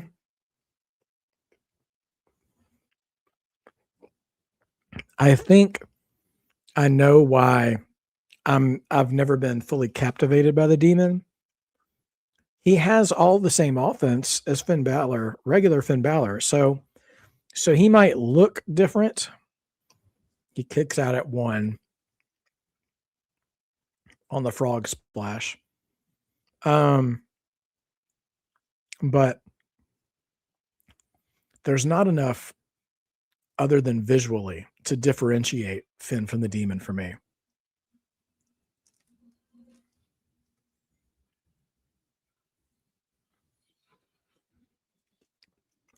Because even though it wasn't a drastic departure, Mick Foley's three faces, Mankind, Dude Love, Cactus Jack, they actually had three distinct finishing moves at least. And he wrestled a little, he used some of the same moves for all three, but he did have a slightly different approach for each personality. Demon Finn is literally just like Finn with a hat on.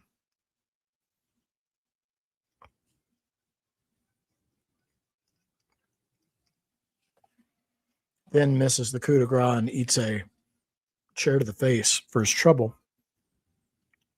But only a 2 count for Dom.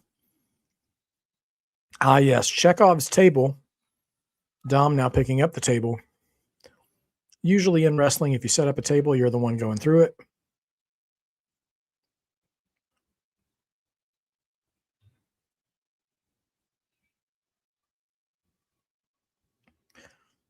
Dom kind of having a hard time getting that table into the ring.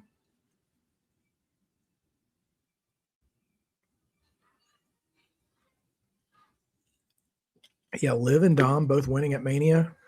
They would be insufferable.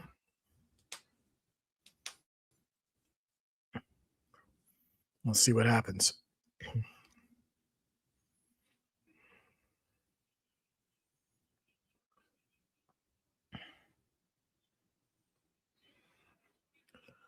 Okay, table action. Nope. Another sling blade from Finn to Dom. I feel like that's like one of my least favorite popular moves is the sling blade. I don't mean to be a Finn Balor hater. He seems like a decent fellow, but I don't know. Oh, Dom throws Finn through the table.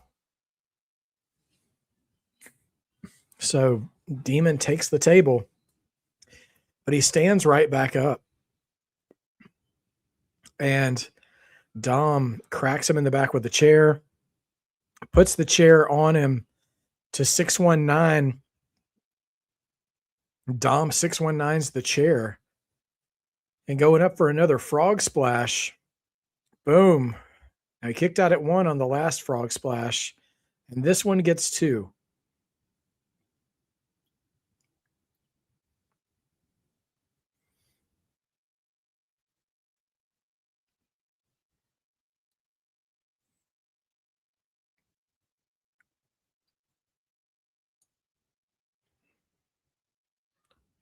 Only 2. Finn's still down.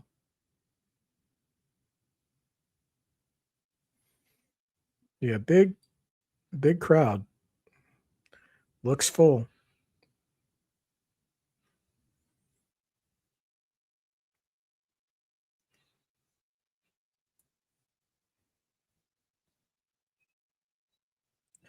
What's Dom going for now? He's going up underneath the ring. Another table. Okay, so we're going to use it again.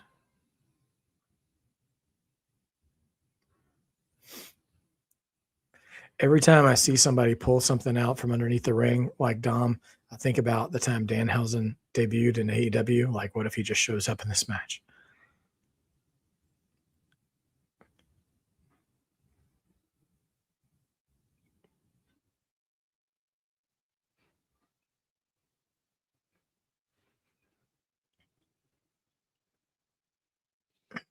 Dom's table collapses. Man, fans are merciless. Oh no, the table fell down. And you know what? Good for Dom. He's turning around and mugging at the crowd for booing him and laughing at him for the table falling. Well, Demon's hulking up. Clothesline. Demon's got a chair. Cracks Dom on the back. And again, 3 shots. Kind of weak third one. And a 4th. And a 5th. And a 6th.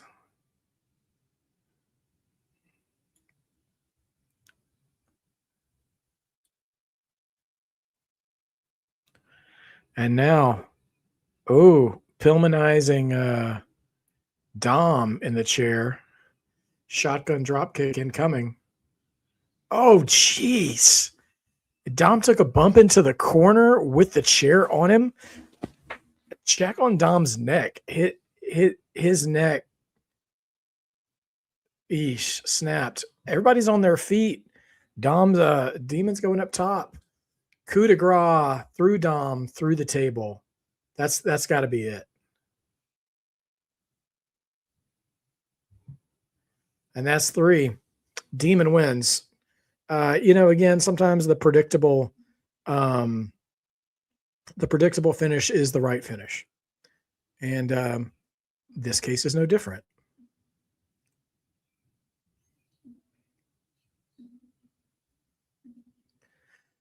I'm starting to wish we had changed the titles on different nights. Because I'm undefeated right now.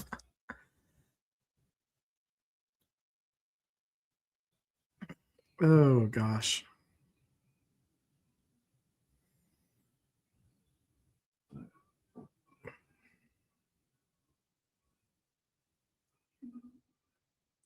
All right, Demon Finn. Going strong.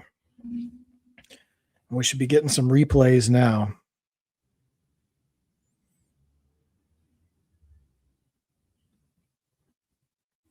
And that match was fine. It's probably the weakest show of the weakest match of the show by far. So far out of the 4 matches we've gotten, only 2 matches left tonight. But it was solid. Oh gosh. A&B combos, yeah. I'm telling you, man, I'm running the table tonight. I'm undefeated, baby. So we'll see how things work out at the end of the night.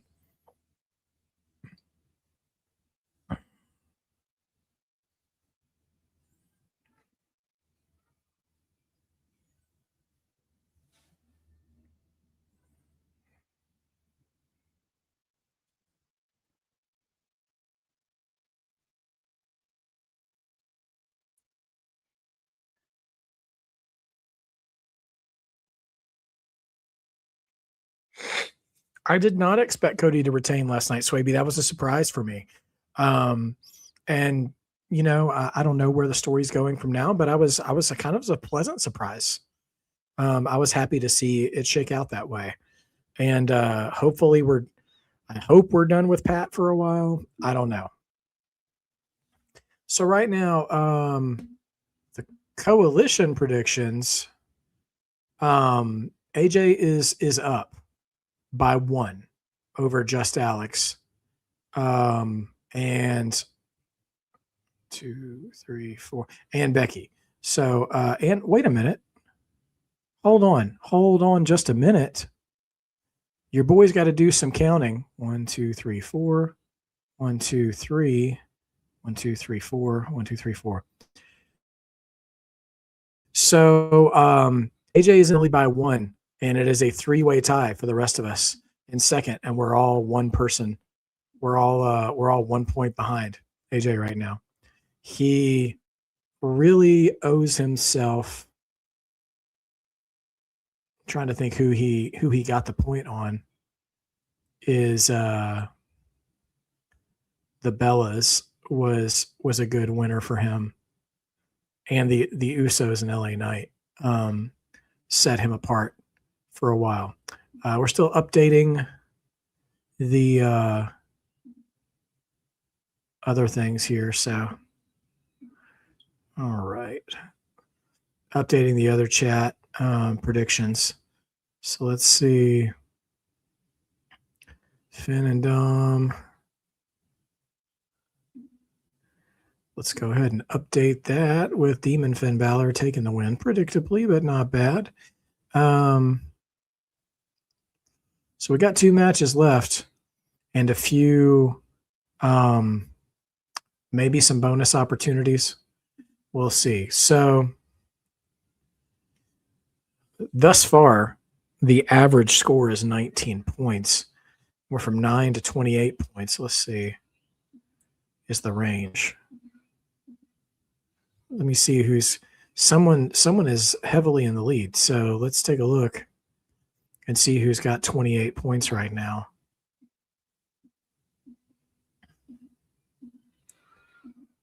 Somebody's got 24 points. Right now, Aaron Drew has got 24 points. DP93 has 26 points. Sophie Dophie with 21 points. Somebody, I think, has 28, though. 24. Who else has 24 points? Angela. And, okay, our leader right now, Mark Campbell. Don't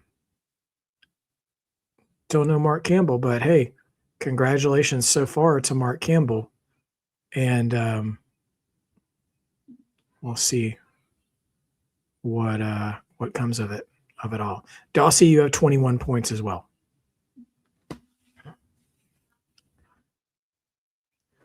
Yeah, Swaby, as soon as I saw her come out in that jacket, which is interesting, I didn't see this until later about that jacket. She had a red version of that same jacket last year as her entrance gear, but the way she was wearing it, I'm like, that girl's covering up that belly. I know that girl's covering up that belly. And I'd totally forgotten that it was actually an homage to her ring gear last year. So I was already thinking that as well because she'd been out so long. But yeah, that actually was my favorite part of last night, for sure.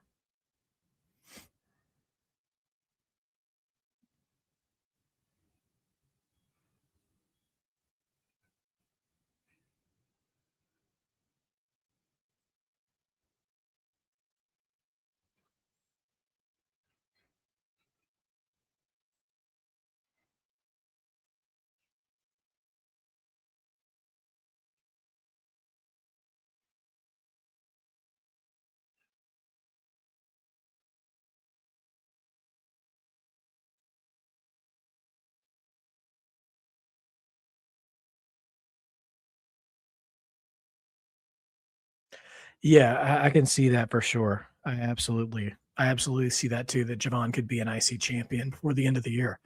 I think just, with them moving the belt to Penta so fast or so recently, it was probably a good call to keep it on him tonight. But you're right, Mod Father. I'm telling you, man, all three of these men who came up from NXT going to be doing something strong by the end of the year.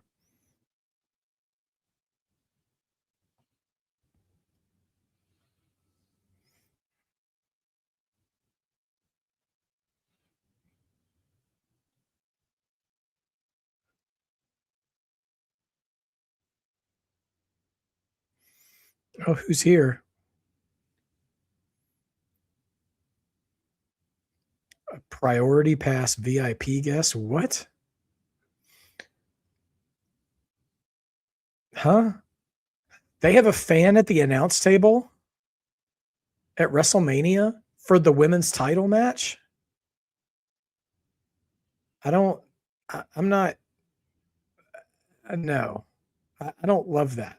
I hope he doesn't have a mic and he's not going to talk over this match. We don't even know this dude. Looks like we're about to get Jade Cargill because it looks like a storm is coming.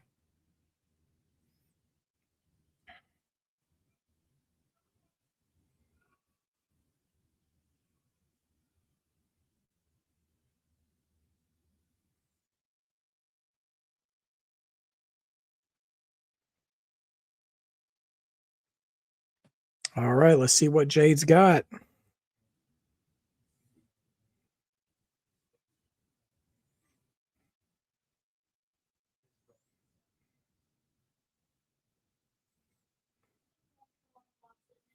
Wow, what the? That looks like just like a giant extension of her hair, it being like the same color. But here's Jade Cargill, kind of in rose gold.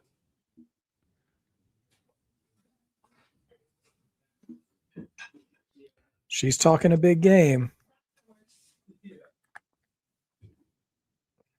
And we'll see.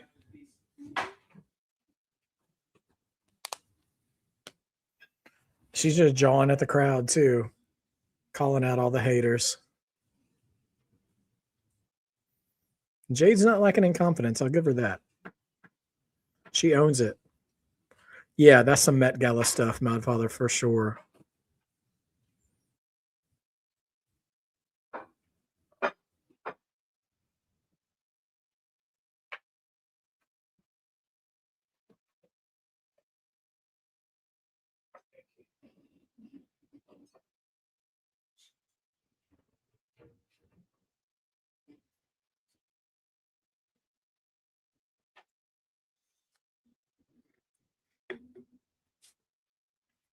Need anything? I've had my fill, but I could use another drink though. Whenever, no rush. Thank you. Yeah, Swaby, how do you feel about champions that come out first? I'm a little bit old school with that, and I always feel like the champion should be the last one to come out. But I don't know. Feels like WWE has been really inconsistent with that over the years. But here comes Rhea. I expect a big pop for her too.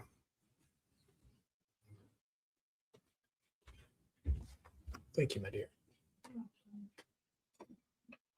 That was awesome.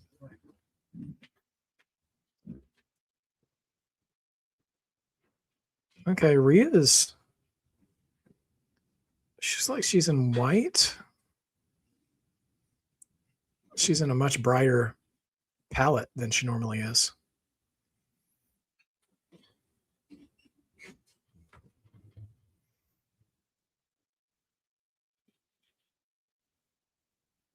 Yeah, it's almost like a stonewash kind of. All right, well, we'll see what we get. There's no baddies out here with Jade either, BFAB and Meechin. So it's currently posed as a legit one-on-one here. So we see what happens. If I was ever invited to the Met Gala, I would have on some Nike socks with a hefty trash bag on with shoulder pads underneath. That's what you call fashion. Look out for me. Yeah, you know, that sounds like some Missy Elliott, I Can't Stand the Rain chic. to me. Go for it.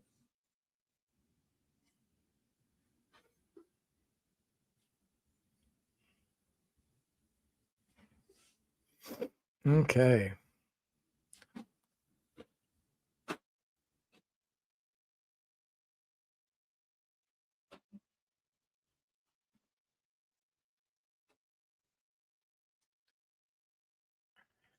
Her gear is about escaping from an insane asylum. Okay, I don't see that other than it saying inmate on the shoulder. I mean, it's not a bad look. I don't see the vision on that. But okay, Rhea, whatever you say, girl. All right, I'm not going to say I'm skeptical, not skeptical per se, but I am curious now that the bell has to ring, what the in-ring chemistry between Rhea and Jade is going to look like once it's time for the rubber to hit the road, so to speak.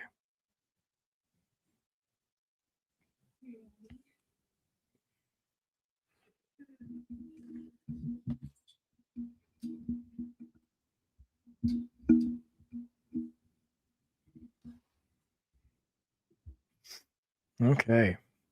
Rhea mugging for the camera. I guess we'll get the Alicia Taylor entrance announcement, rather.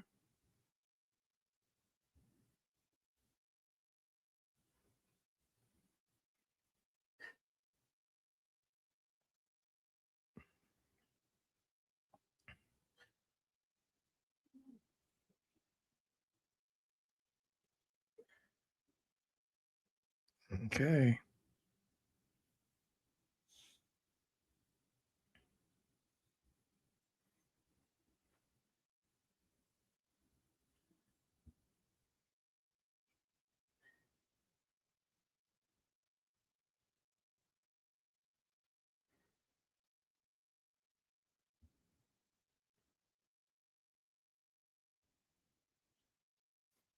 Okay.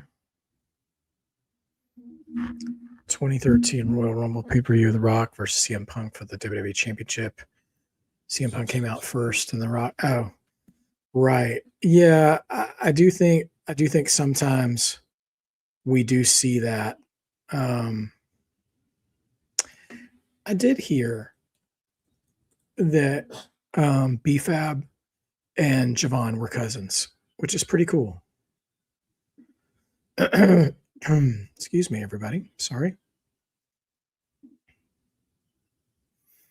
All right, women's title on the line. Do we see Michin or BFAB or Io Sky, or see what happens?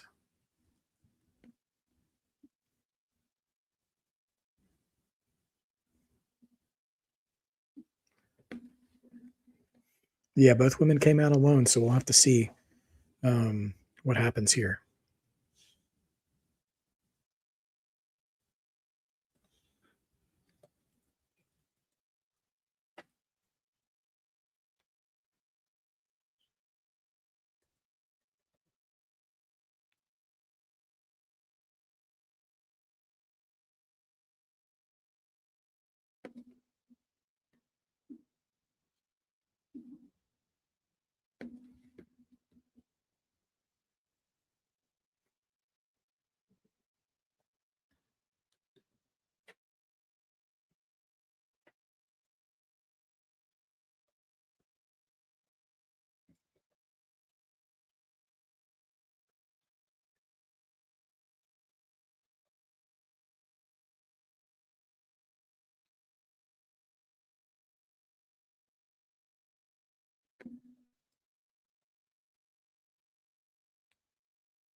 Okay.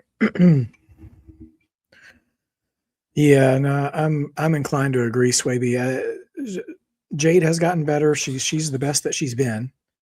But yeah, I think she probably could have benefited from some supplemental help, not just the performance center, which I think there's a section of newer talent that all applies to, not just Jade.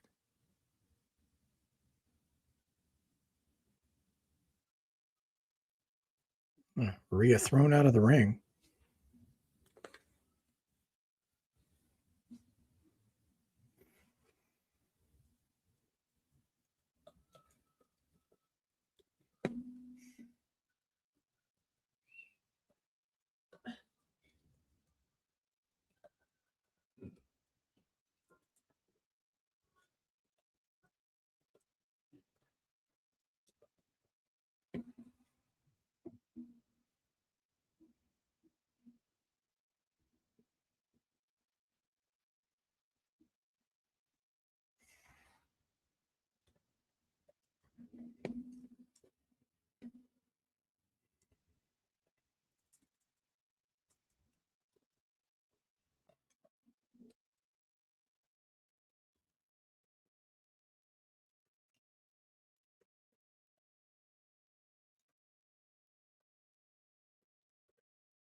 Way to go, Sophie. 4-0. Awesome. I'm doing pretty well so far right now, too. Night 2 has been my night. Oh, wow. Swing and a miss. Jade brings down Rhea into a crossface. That's a surprise.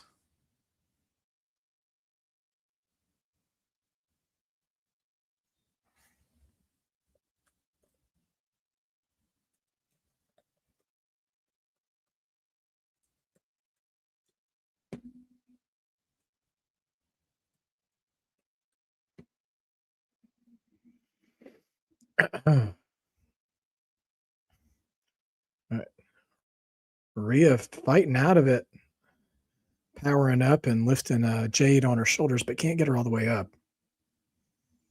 Man, big kick from Rhea to Jade. What?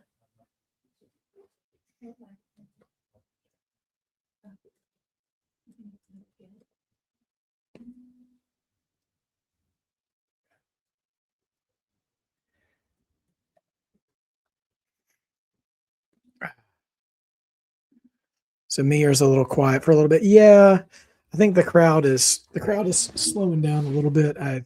It's almost like they're conserving their energy a little bit for Punk and Roman. But they're waking up here, so Yeah. She'll have to get older.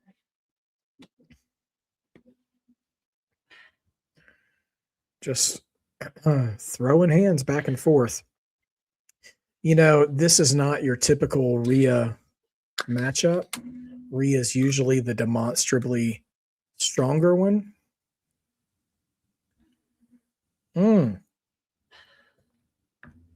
Face first electric chair drop. Jade hit hard. Brutal.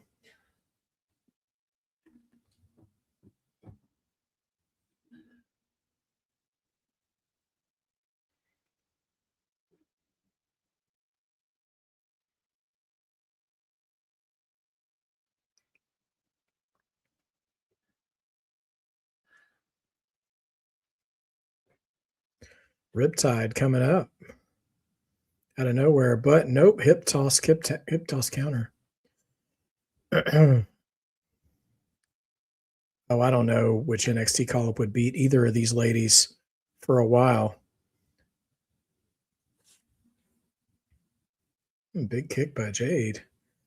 Spine buster by Jade. Oh my. Saucy pinning combination by Jade.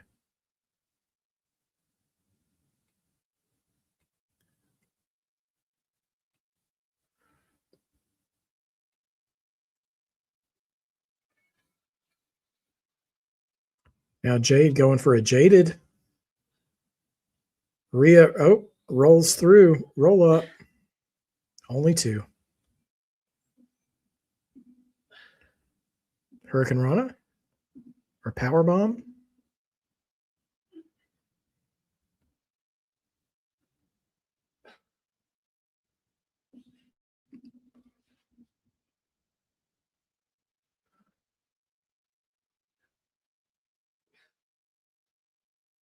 Okay, here comes Meechin.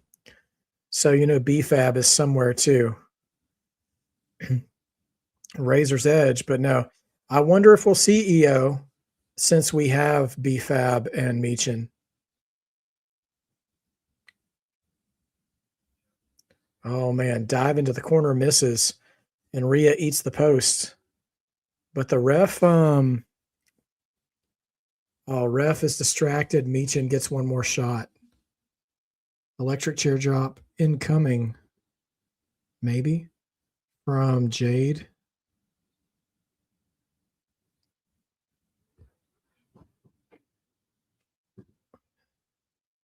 Is that a one-winged angel? That's hilarious.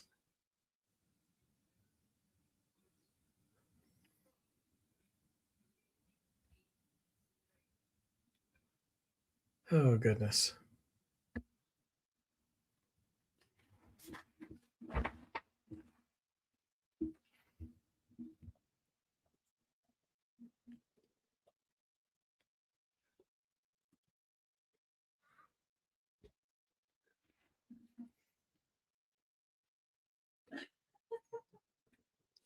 It would be wild for EO not to get involved in this at all, since interference has already taken place. Oh, referee catches Meechin and BFAB now, getting ready to jump Rhea. Yep, there's EO. EO's here.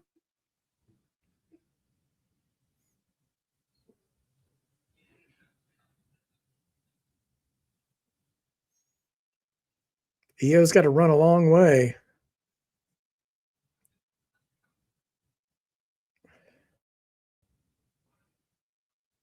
Whoa. Handspring cartwheels.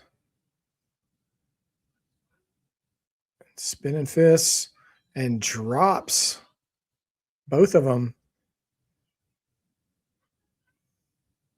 Moonsault. Jade went for a pump kick, but didn't get it. And now Rhea's back up. Rhea with the EO emote. Enough of a distraction for a riptide, but nope. Reversed. Pump kick. Jade still gets out of it. Uh-oh. Jaded coming up. Oh, nope.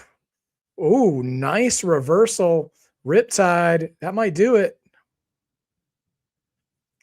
Rhea Ripley, your new WWE champion.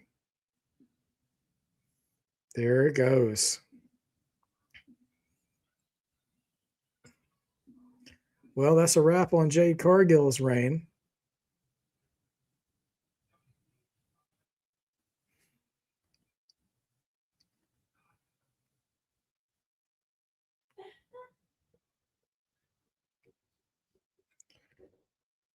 Fourth title for Rhea, and EO is there to celebrate. Well, at least EO shows up on the show. You love that. You love to see that. Jade and her cronies dissatisfied on the outside of the ring.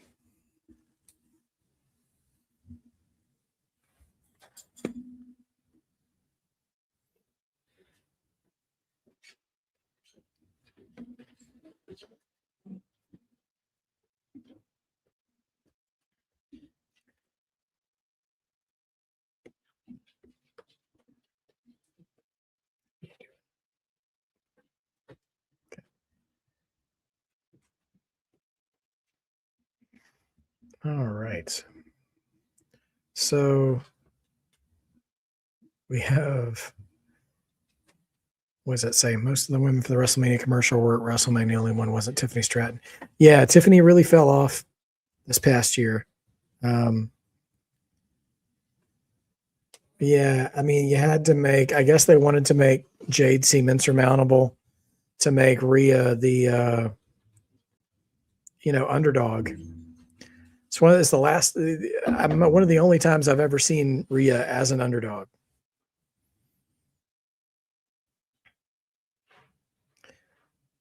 Okay, so she said, "I got the championship. I got the girl." So, nevertheless, we have yeah. So we have Rhea as champion now. Bonded with Io, who, again, she's never beaten one-on-one, which is just worth mentioning. Backlash in Tampa, May 9th.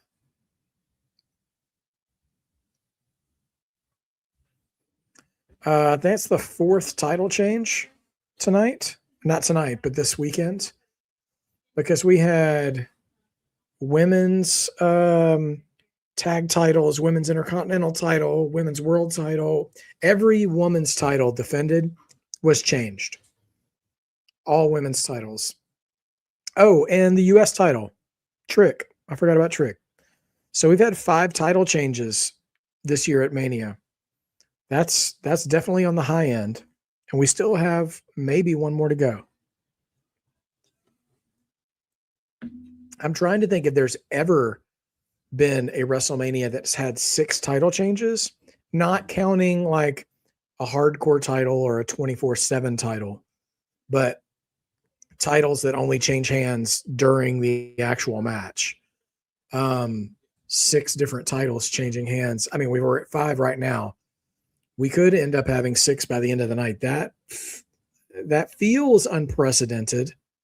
Let's see if we can find out.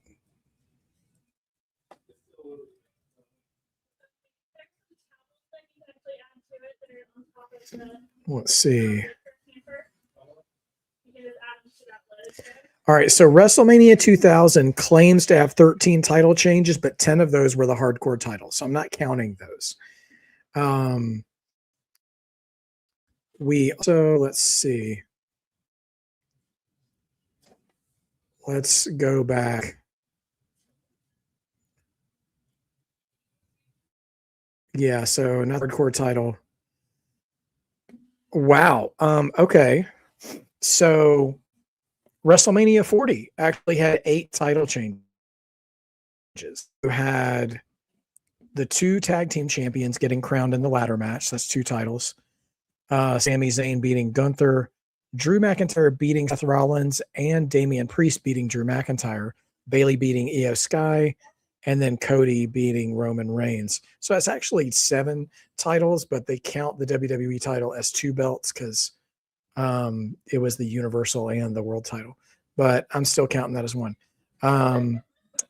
WrestleMania 18 had 7 title changes, but that is 1, 2, 3, 4, 5 of them being the hardcore title, so I'm not counting that.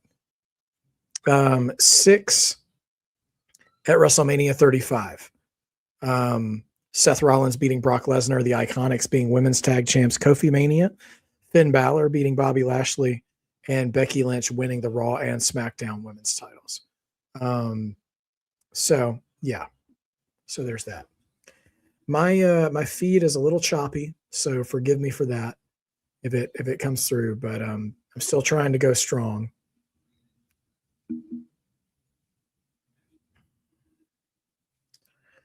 All right, are we getting Cena again?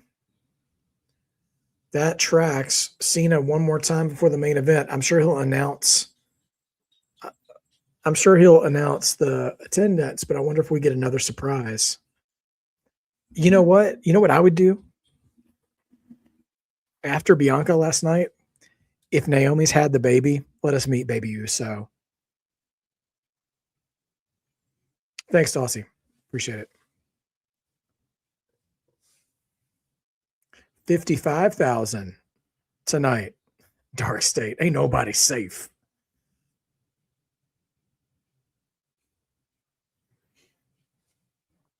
$106,072 over 2 nights. I don't think they're in trouble. Don't believe the hype, the online hype.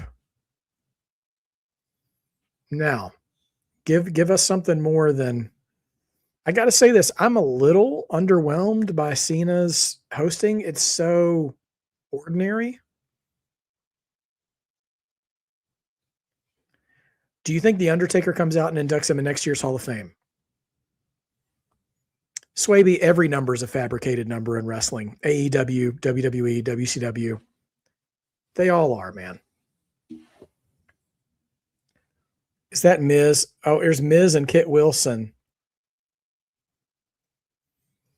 Anybody have Miz or Kit Wilson show up? All right, who's going to come save John Cena?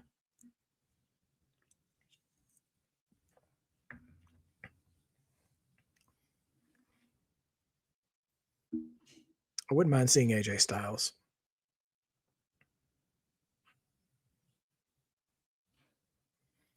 Just not Jelly Roll. I don't want Jelly Roll. Danhausen. Oh, that's right. True. Danhausen. Cenahausen.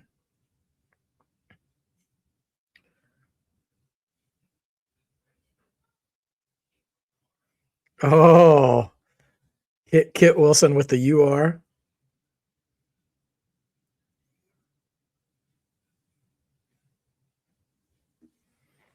Or bring Royce Keys out here.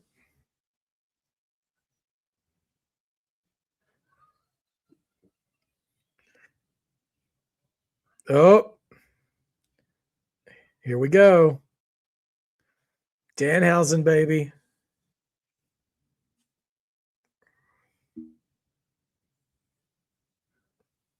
It's the Danhausen Vader. Are these little Hausens? Oh my gosh. Little Danhausens.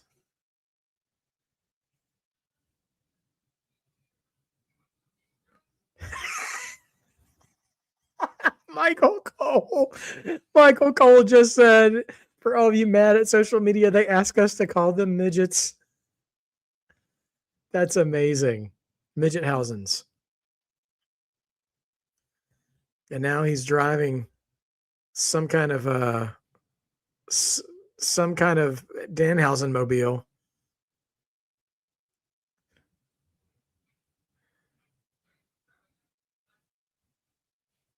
Oh my gosh. All right, drive a little faster though, Danhausen. Wow. This is pretty amazing. I'm not mad at this at all. This breaks up the action just a little bit, and it doesn't feel like it's going by so fast, you know, without dragging.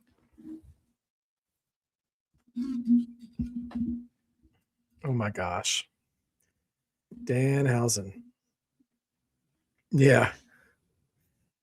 Oh my gosh. Michael Cole marking out for Danhausen is amusing. He's come a long way since being confused by Danhausen's debut. He said he wished Regal was here.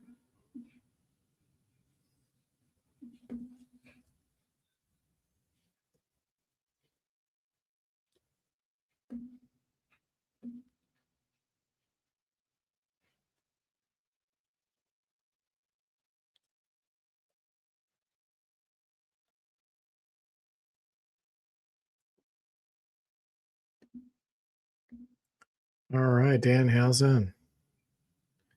Camera boy Nicholas. Okay. Hey, big ovation for Danhausen.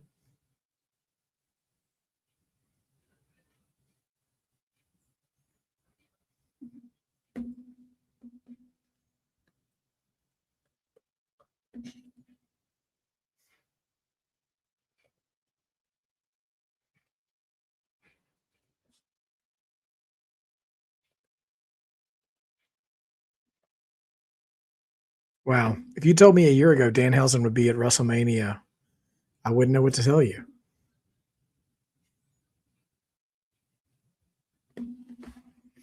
Who, to John Cena?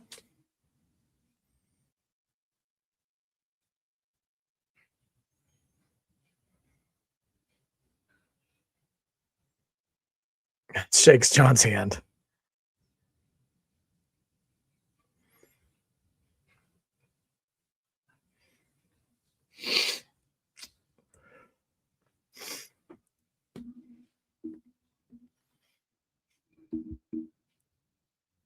If I wanted to see Wizard of Oz, I'd go down the street.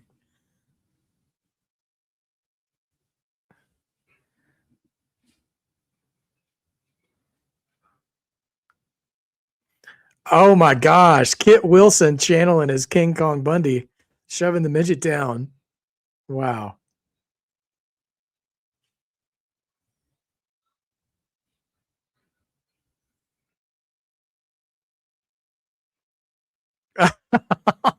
Just punch Kit Wilson in the junk. Oh gosh. Famous Davis.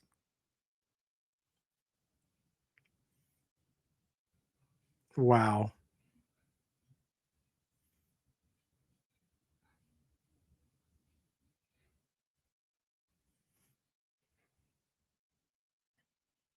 Oh, and now Miz takes a low blow from Danhausen. Oh my gosh. Danhausen about to hit the 5-knuckle shuffle, I think.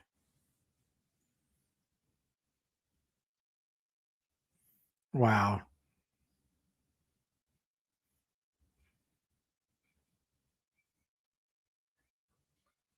Boom. Drop.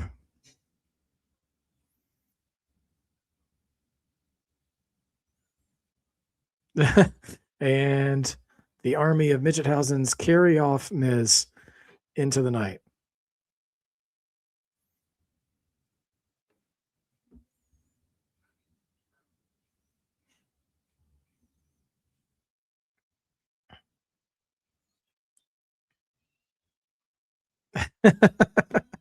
Danhausen with the botched exit again. The intentionally botched exit is great. You love it. A lot of fun.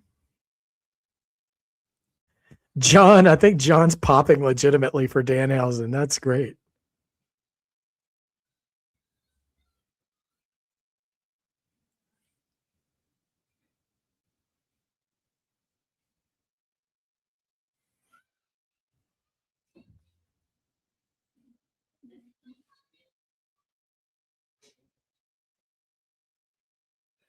Okay. Gonna be main event. Gonna be main event time.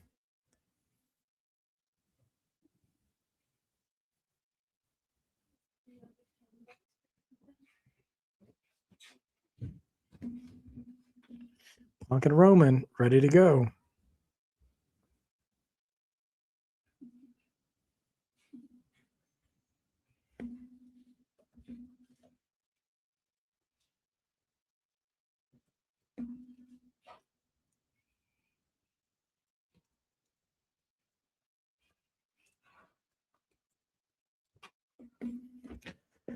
Okay. Acknowledge the Rumble. Step Brothers fight with kids. Yeah, John Cena does do the Honda commercials. Best as I know.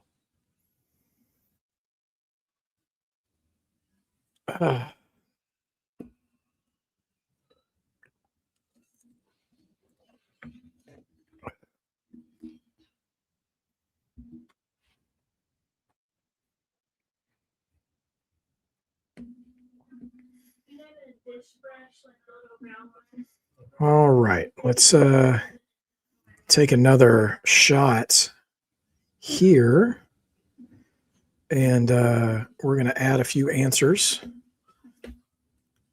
to tonight. So The Miz, Kit Wilson, and Danhausen are all correct answers.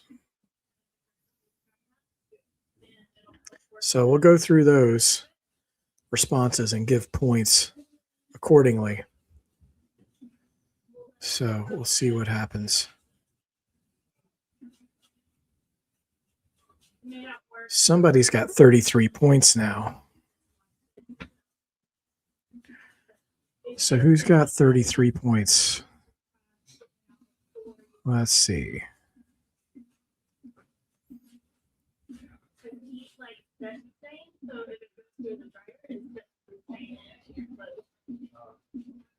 Well, now I thought somebody had 33 points. Let's see. 24, 26, 21, 13, 24, 15, 28. Who's got? Let me refresh. We can get an update here. 26. 33 is still Mark Campbell. Okay. Yeah, you knew Rhea Ripley was winning when she came out last. Yeah. Yeah, sometimes that can be a tipping point. For sure.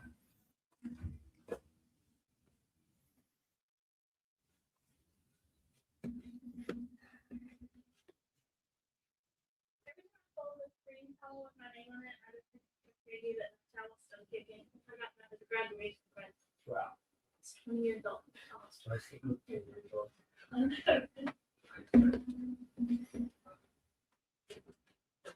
Interesting graduation. It was from my first year.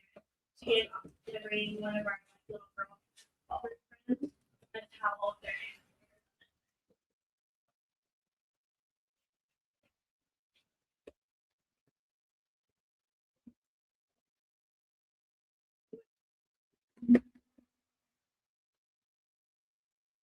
Okay. Yeah, you still get the point, Dossie. Any correct answer in that bonus gets a point. So if you'd pick both, you get double the points.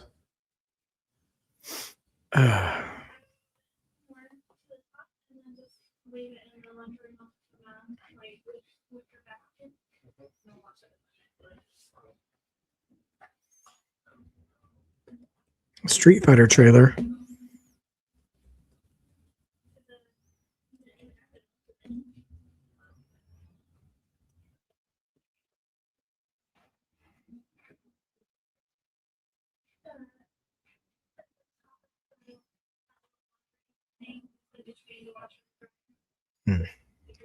You know, this trailer looks pretty good. I think it'll deliver as a Street Fighter movie.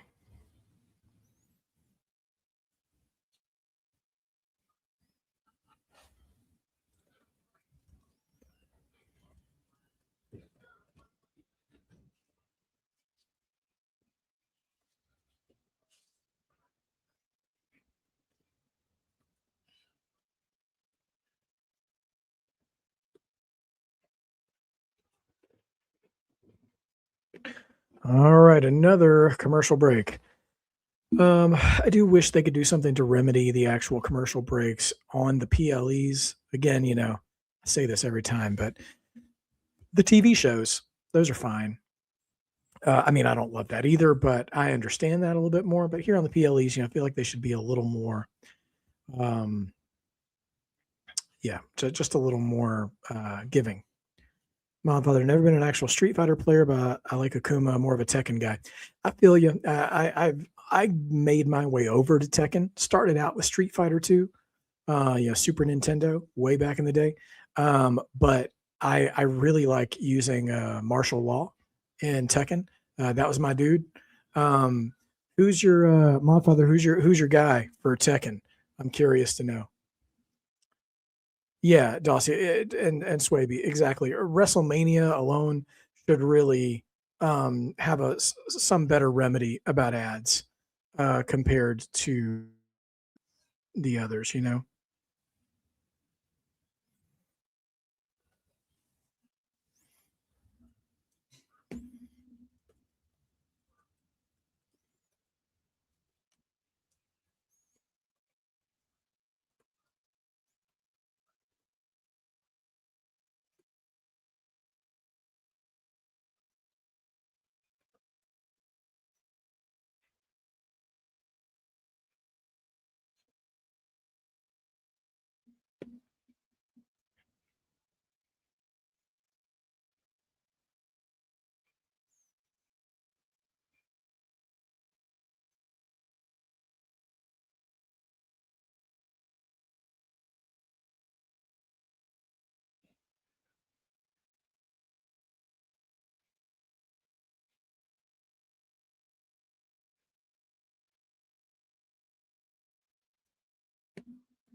Your go-to is Eddie Gordo, Martial Law, Steve Orang, and Mortal Kombat New Brain, Raiden, and Smoke.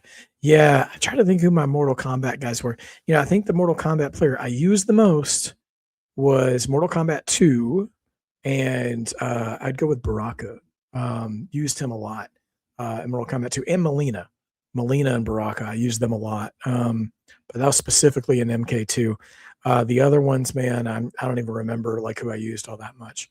Also tried to use Sub-Zero and Scorpion, of course, because they were just, old faithfuls since the beginning. Raiden occasionally.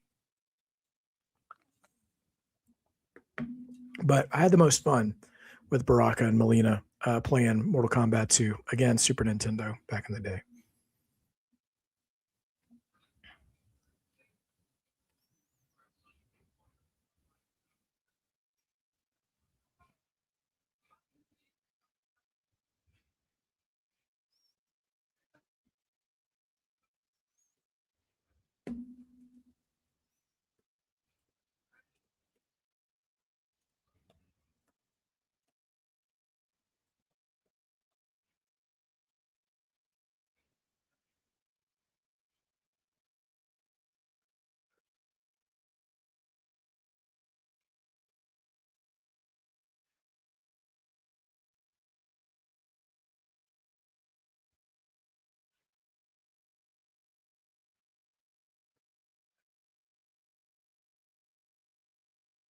Another ad with the Usos.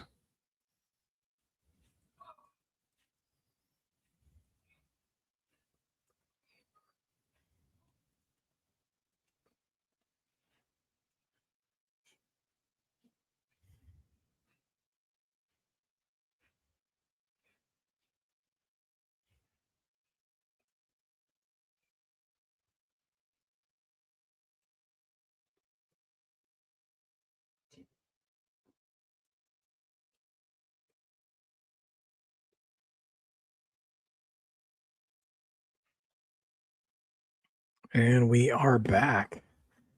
And are we about to get the entrances now? Crowd's standing to their feet. I guess this is Roman. Seeing columns. There's some sort of opera singer.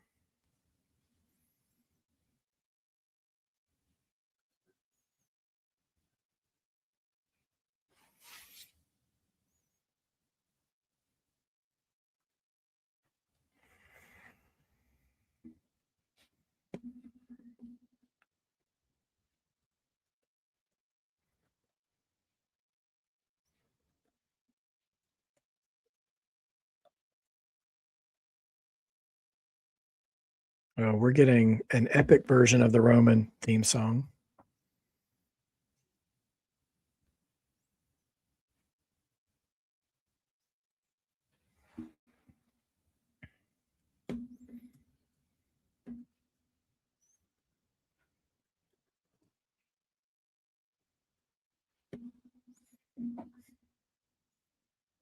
We see the panels of the bloodline, a little bit of a repeat of last year. See Maivia, the Wild Samoans, and Yoko. Those are the only ones on camera from this shot. It almost feels like a boss fight from God of War, this music. Goro. That's wild. I don't think I stuck with Mortal Kombat long enough to play Goro as a playable character. All right, here he comes. He's got the black and gold gauntlet on. Wearing the Ulafala.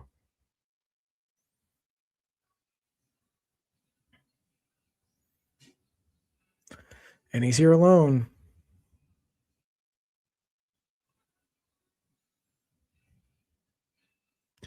One's up to the sky. Here he goes. All right, last call. Roman Reigns, CM Punk.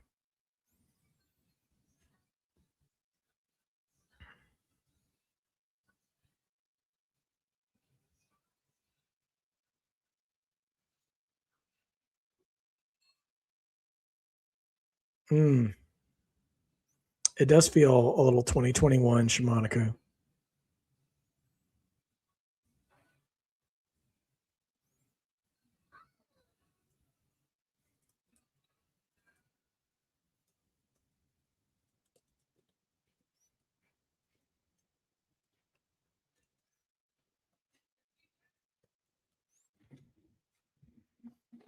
Is that Tyrese Halliburton throwing his one up in the air?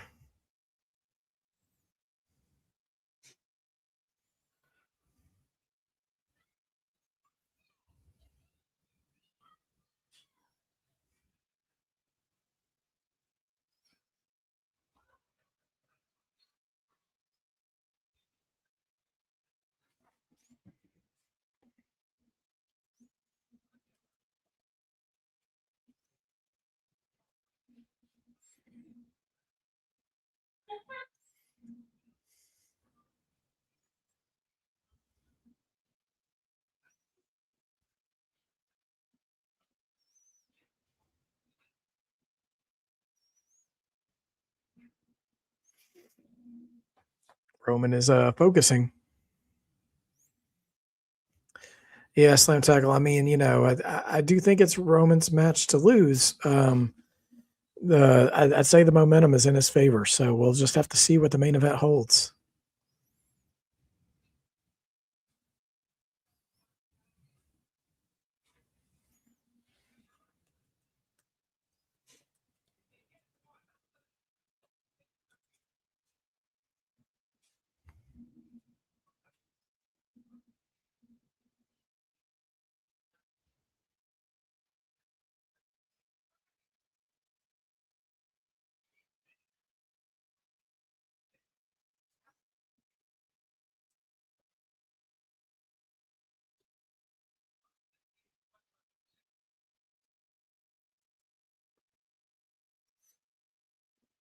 Zebras in the back. Oh my gosh, that's hilarious.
Okay, cinematic entrance from CM Punk. Going widescreen here.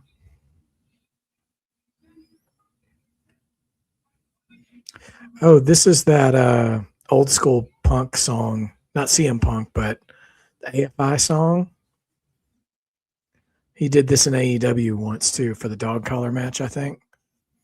It was his old ROH song.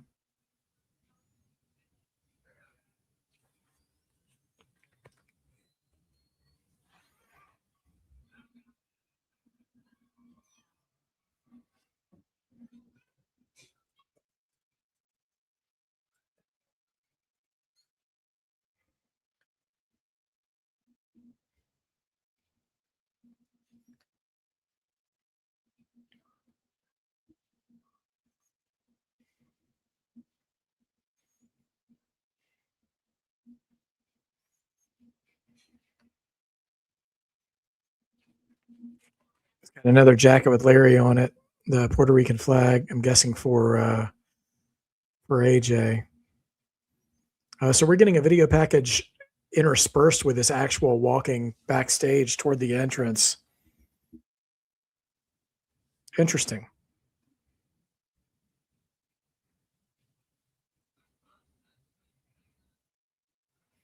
The only way you see Punk winning is if he turns heel at the same time Roman says if he doesn't beat Punk, is this the last match? I don't see Roman retiring that right now.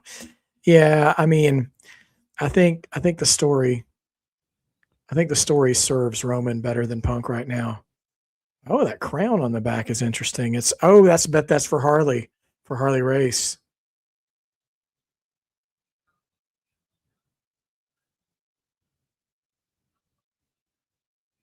Punk in white trunks, Roman in black.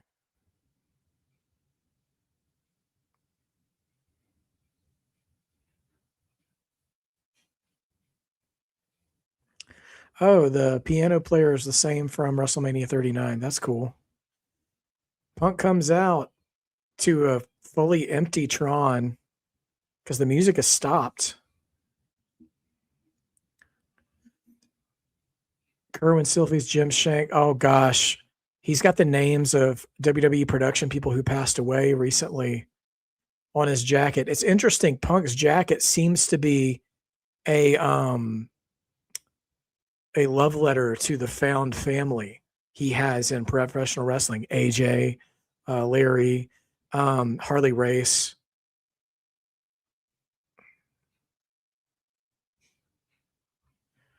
Yells his clobbering time, and that's the cue for Cult of Personality. And this is CM Punk truly main eventing the very last match of a WrestleMania for the first time in his career. And the fickle WWE fans, once the music starts, they sing along. They can chant OTC like a bunch of trained seals, but when the music hits, they just jump right to the next competitor.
All right, guys, here we go. Yeah, crowd participation is an advantage in getting over, but it works against you if you're trying to be heel for any reason.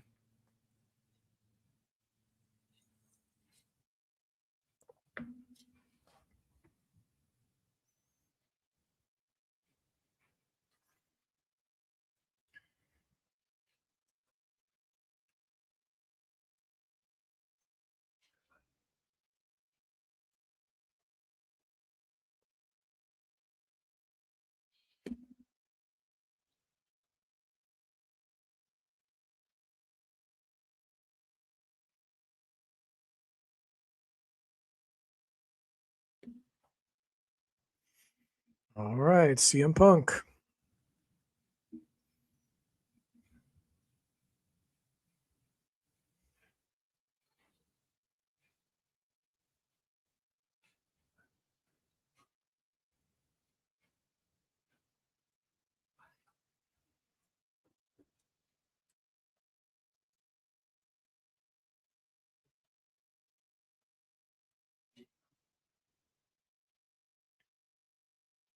Night 2 entrances succeeded beyond night 1. Well, when you got Punk and Roman, dog, that's a given.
All right, big stare down.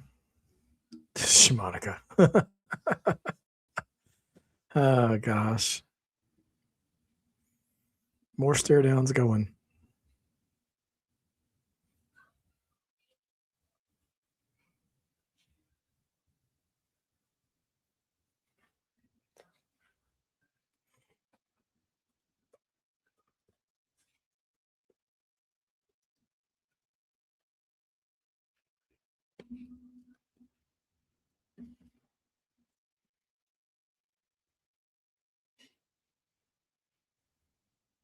Zeros on 3.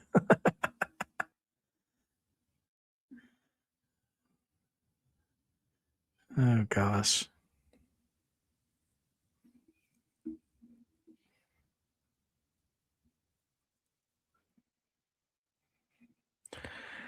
All right, we'll see how long this match goes. I'm curious. And if we'll get any post-match work here. Feeling out process, though.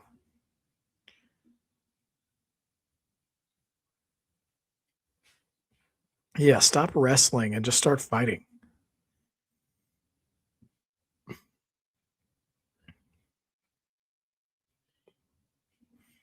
Slam Tackle is 100% going to be the longest match of the show, barring anything like an injury or something.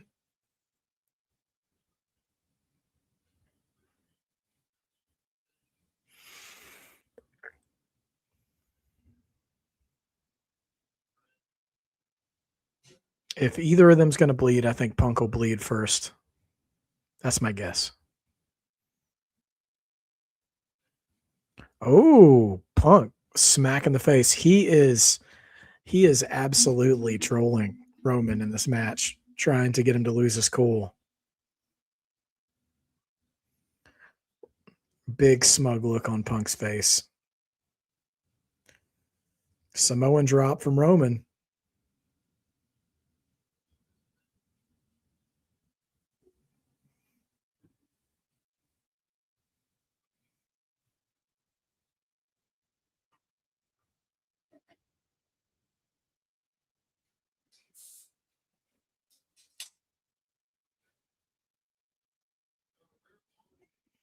Chop ineffective against Roman.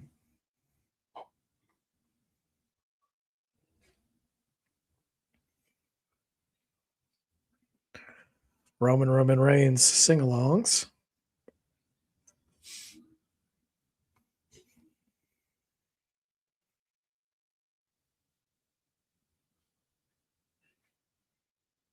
Yeah, I'm very curious how this show ends. I mean, there is the whole what if of who wins, but very interested to see where we go from here.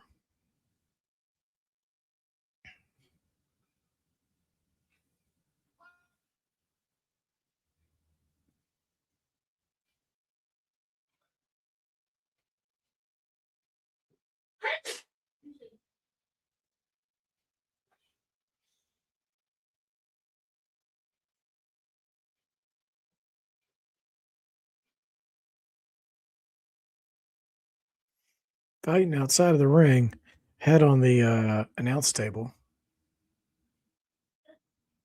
Yeah, Gunther Seth type match. That's fair.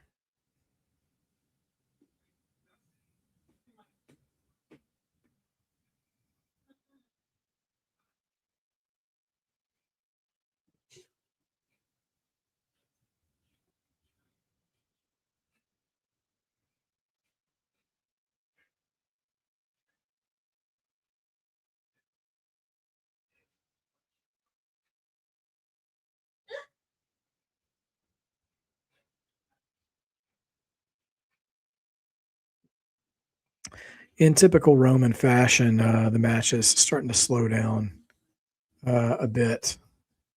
Are they about to go into the crowd?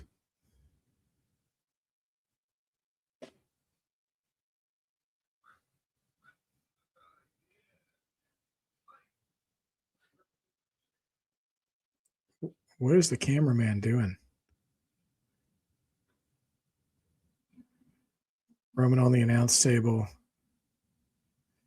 And climbs over into the crowd, and Punk is here with him.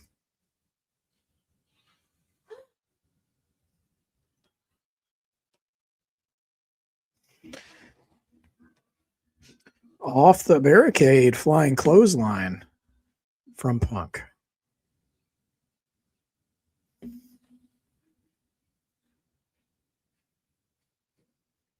A crowd booing Punk there.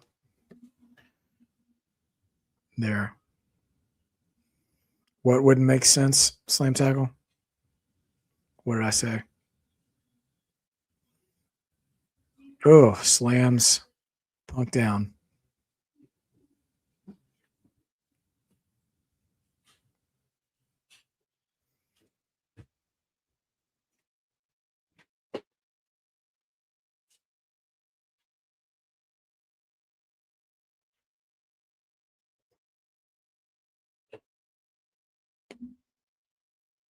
Yeah, no, we're gonna end up with referee discretion at some point, because these are just main event style matches. Oh, most Roman's chatting now. Most of Roman's matches tend to get there eventually where logic kind of goes out the window. Yeah, at least they're not going. Yeah, going deep into the crowd wouldn't have made sense for sure.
Yeah. Again, with Cody winning yesterday, I feel like having Cody and Punk as the champions would, I don't know, make things a little uninteresting.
Good kick there from Punk.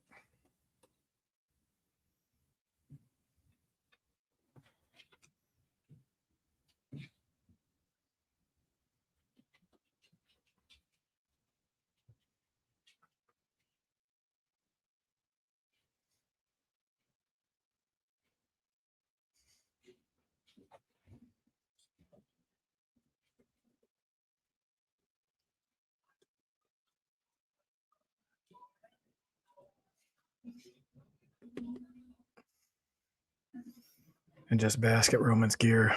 I'm getting dripped in that ring. Yeah. They always put together their best for Mania, don't they? Or they give it a shot.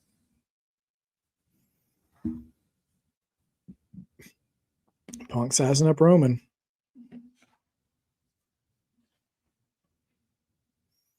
GTS, probably not. Not this soon.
Big high knee from Punk to Roman.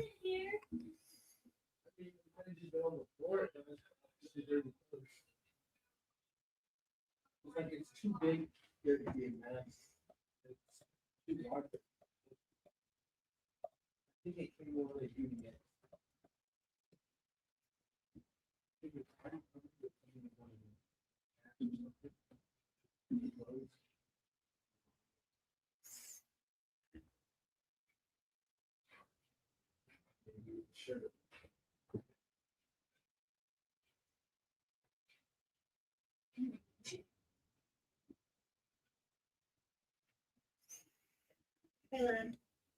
Ready?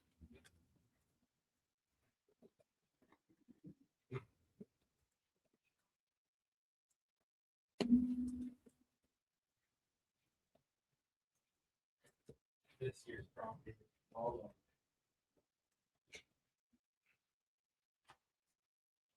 Hey, get up. Hey,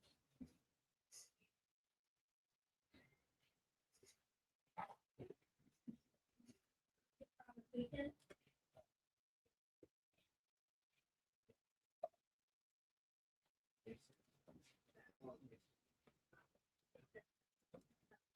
that they did in the fall. You got. How do you feel? Right. Let's look at It's been out. Get that.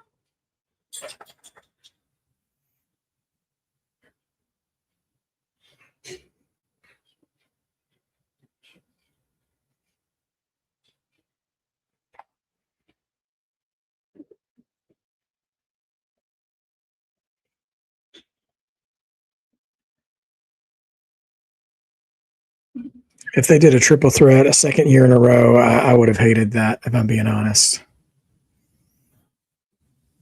I'm glad it's one-on-one this year.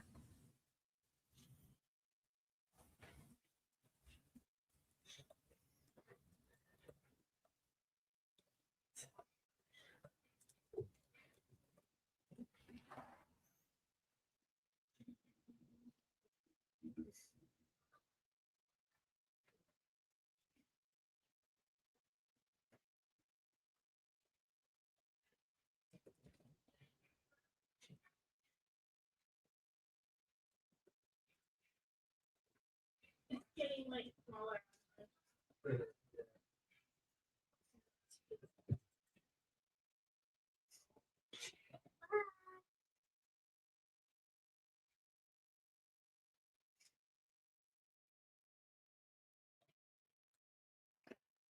Looking at an upside down trio woe taking shots from Roman. They've been doing a few spots of back and forth, of one guy being in control, other guy being in control, back and forth. Upside down Superman punch.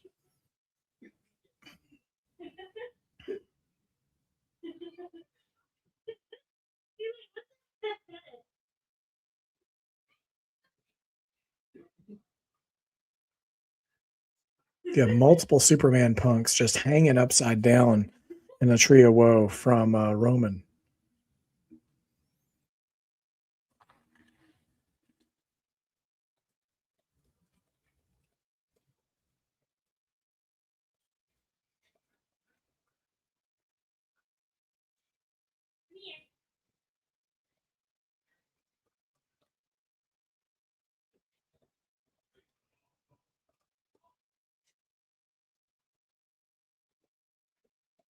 Here you go.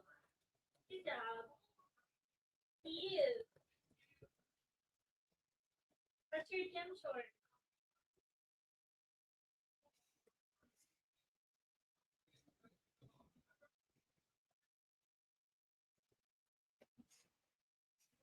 Yeah, Punk's cut. Ref trying to create some separation.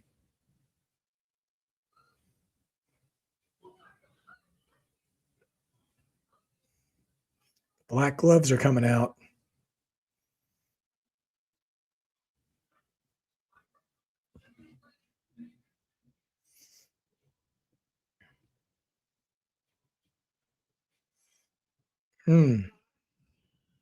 Busted in the forehead by the steps and his mouth too. Okay.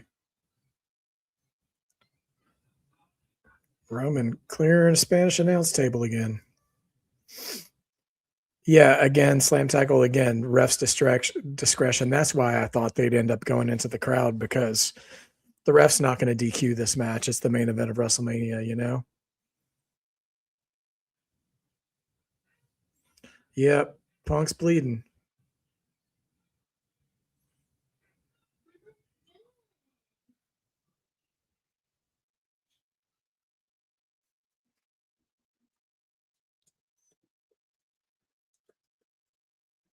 Oh, man. Powerbomb through the Spanish announce table. Punk is laid out.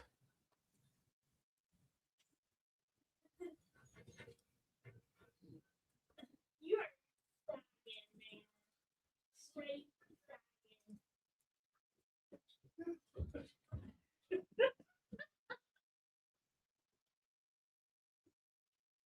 He's like, this is crazy.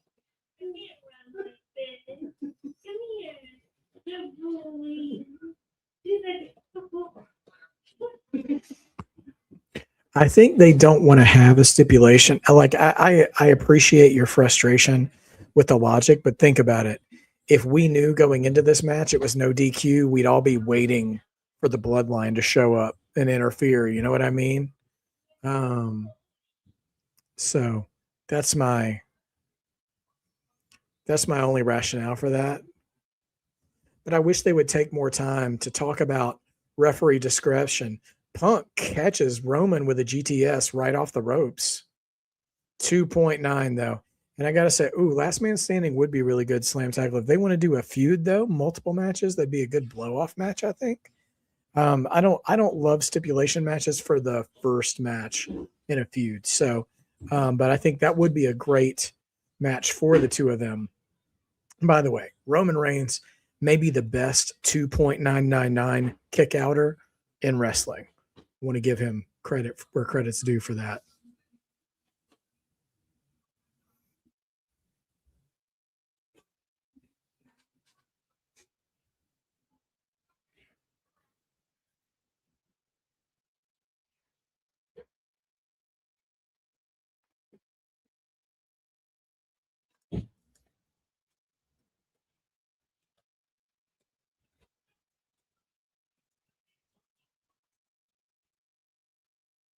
Big spear from Roman.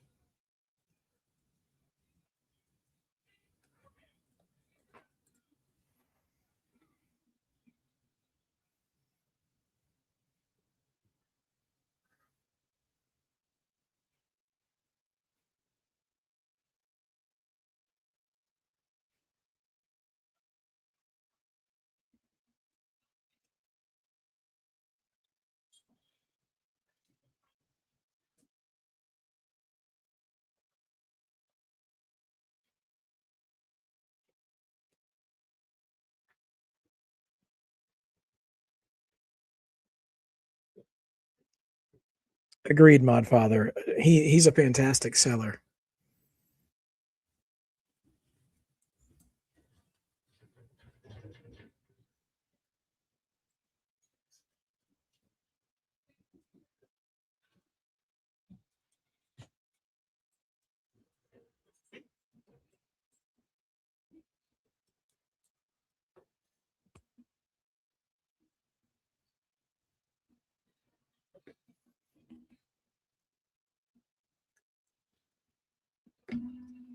Now Roman hitting the go to sleep taunt on Punk.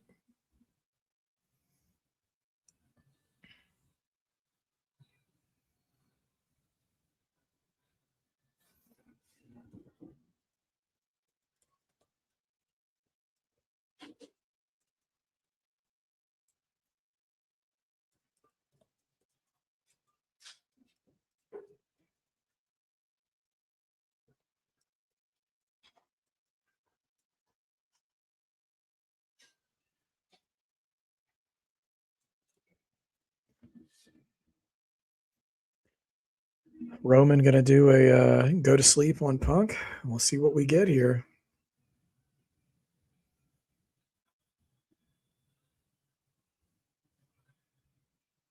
Oh, kick to the head from Punk.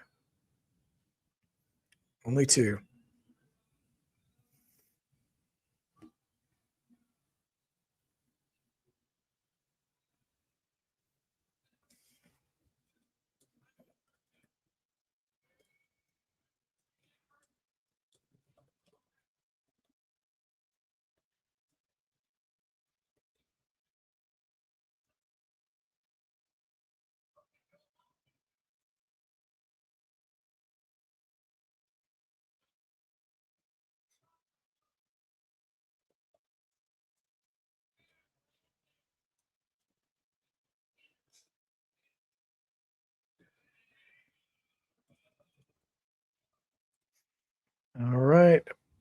Punk going for a Superman punch.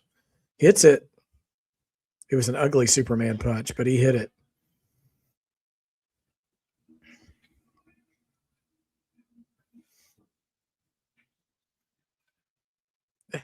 My father, right? He's like, Akuma don't blade, dog. Akuma don't bleed. That's some night patrol stuff.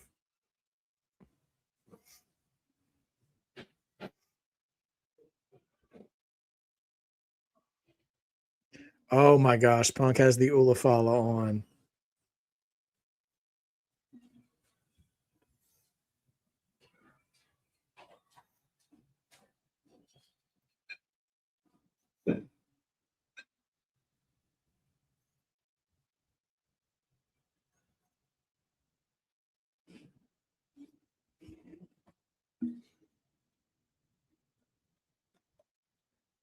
Uh-oh.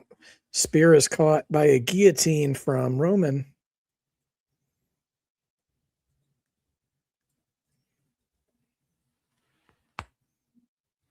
Roll up, only two. Oh, Anaconda Vice incoming.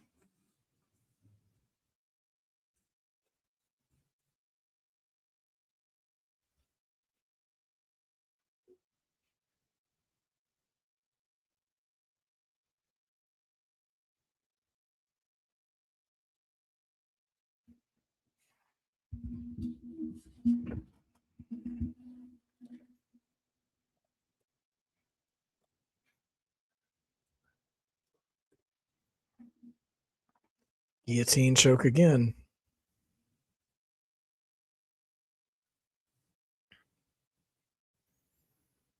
Roman with the Cody mask. Oh, that's funny. Right? Punk trying to. Okay, Punk escapes from the guillotine, going for a sharpshooter. But Roman fights out of it. And he collapses onto Roman right into the guillotine again. Punk could be out. The way he just kind of collapsed right into the move, and he's sort of in the middle of the ring. He's kind of close to the ropes.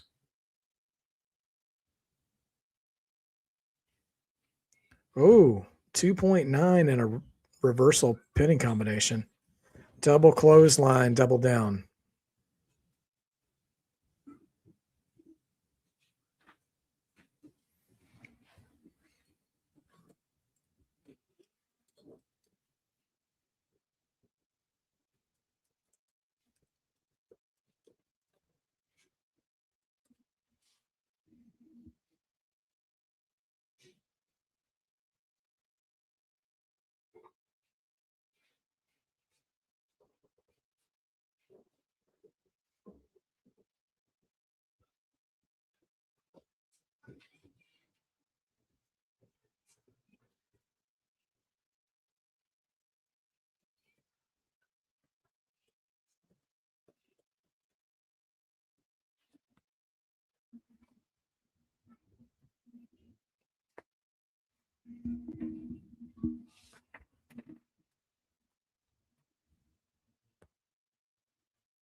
Well, Roman's necklace has come into play. I don't know if it'll show up again, though.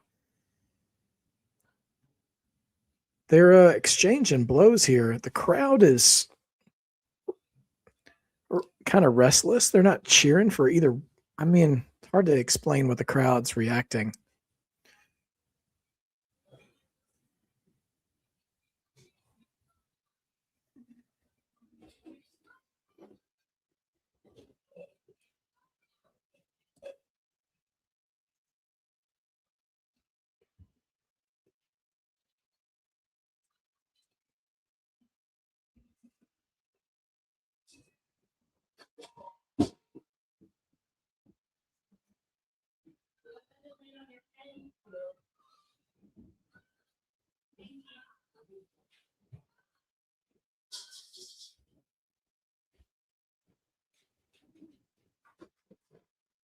Vegas does have some weird chants, Shamanica. You're right about that.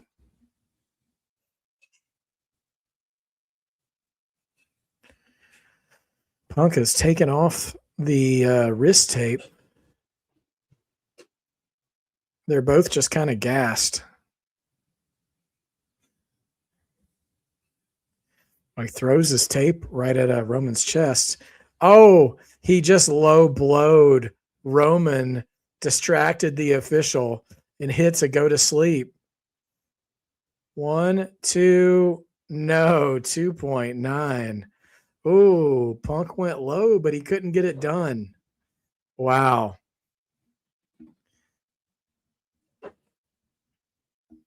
Wow.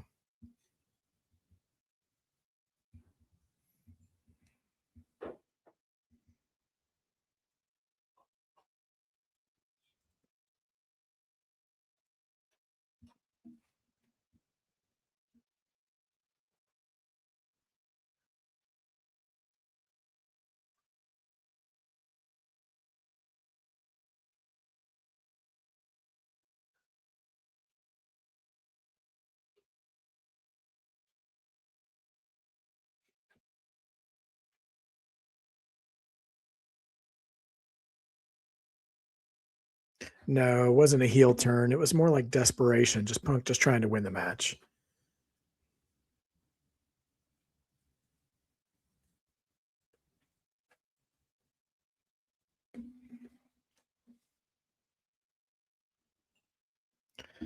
Singing Roman's name again, even though he's just crawling around on the ground.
And diving elbow through the announce table puts Roman through the table.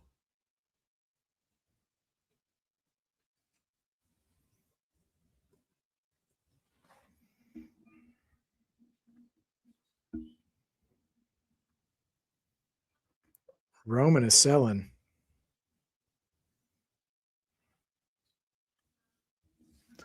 Goodness, this match is just going.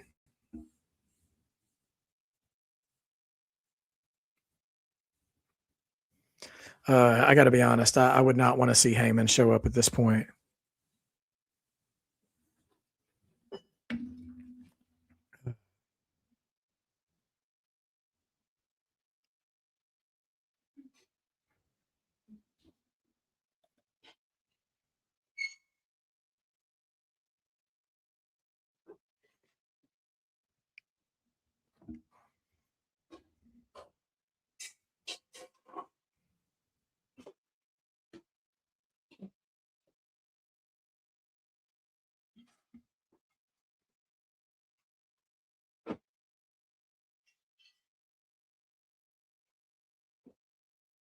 The table has a family. It did have a family, dude.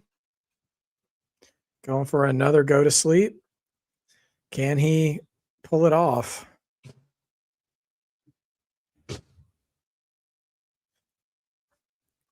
GTS again. Or we're about to do that. Falls over again into the second one. The same way he beat Seth. I don't care for that spot. It feels a little hokey. Punk going up the second time. But Punk collapsed. Tell you what, the old man Punk. Old man Punk starting to empty the tank.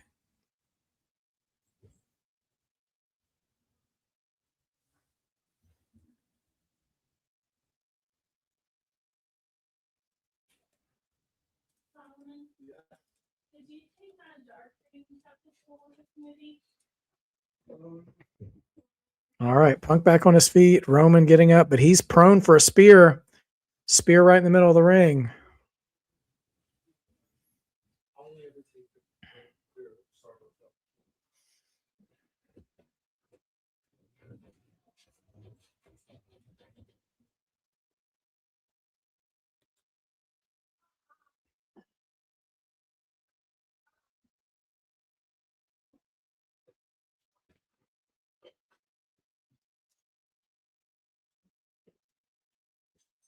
Another spear coming.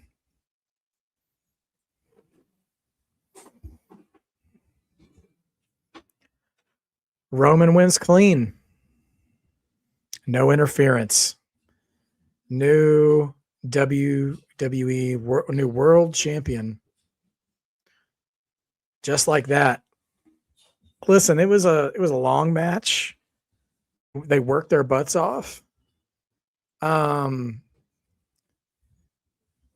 And the show's not over yet. We'll see if WrestleMania ends with anything else. Roman hit him with 2 spears. Punk hit the GTS, and then they did the thing where Roman was sort of out of it and landed on his shoulders the second time, but Punk crumpled under the second go to sleep. By the time he got up, Roman hit him with a spear. Punk got up again, hit him with a second spear, one that he charged across the ropes multiple times to hit him with, and clean 1, 2, 3 in the middle of the ring. And that's that. Punk just crumpled in the ring. Roman staring at the belt, looked over at Punk too. Yeah, night 2 far better than night 1, Mod Father, for sure. I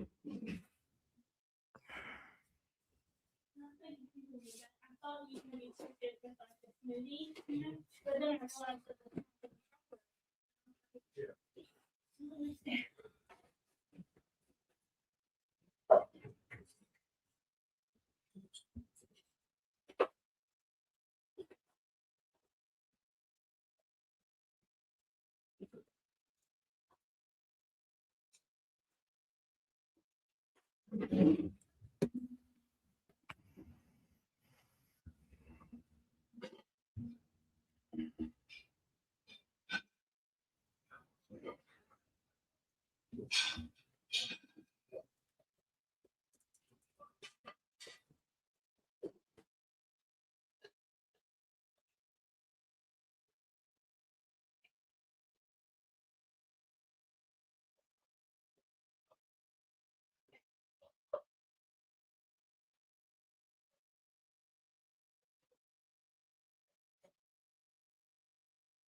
Okay. Well, we'll see what we get here.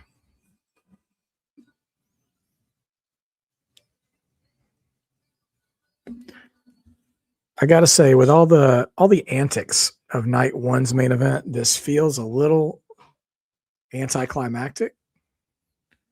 But we're not off the air yet. We'll see what happens.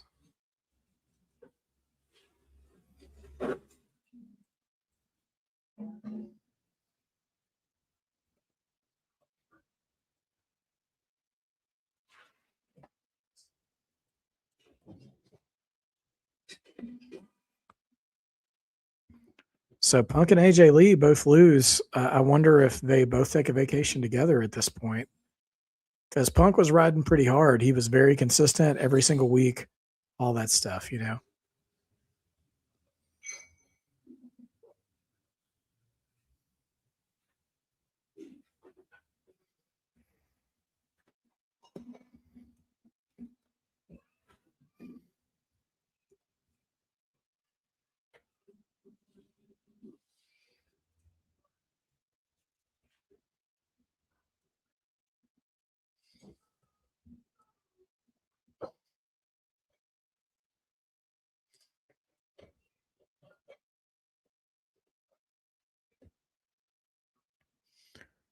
There's Roman. Is that his kids?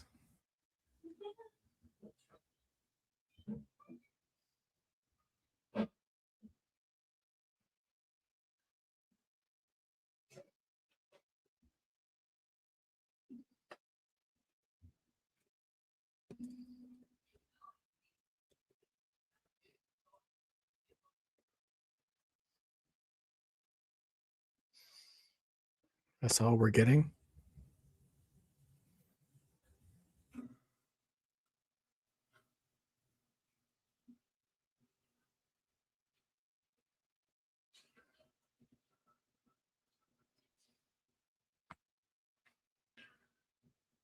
And they might just save something for Raw too. You know, they love to make the Raw after Mania a big deal.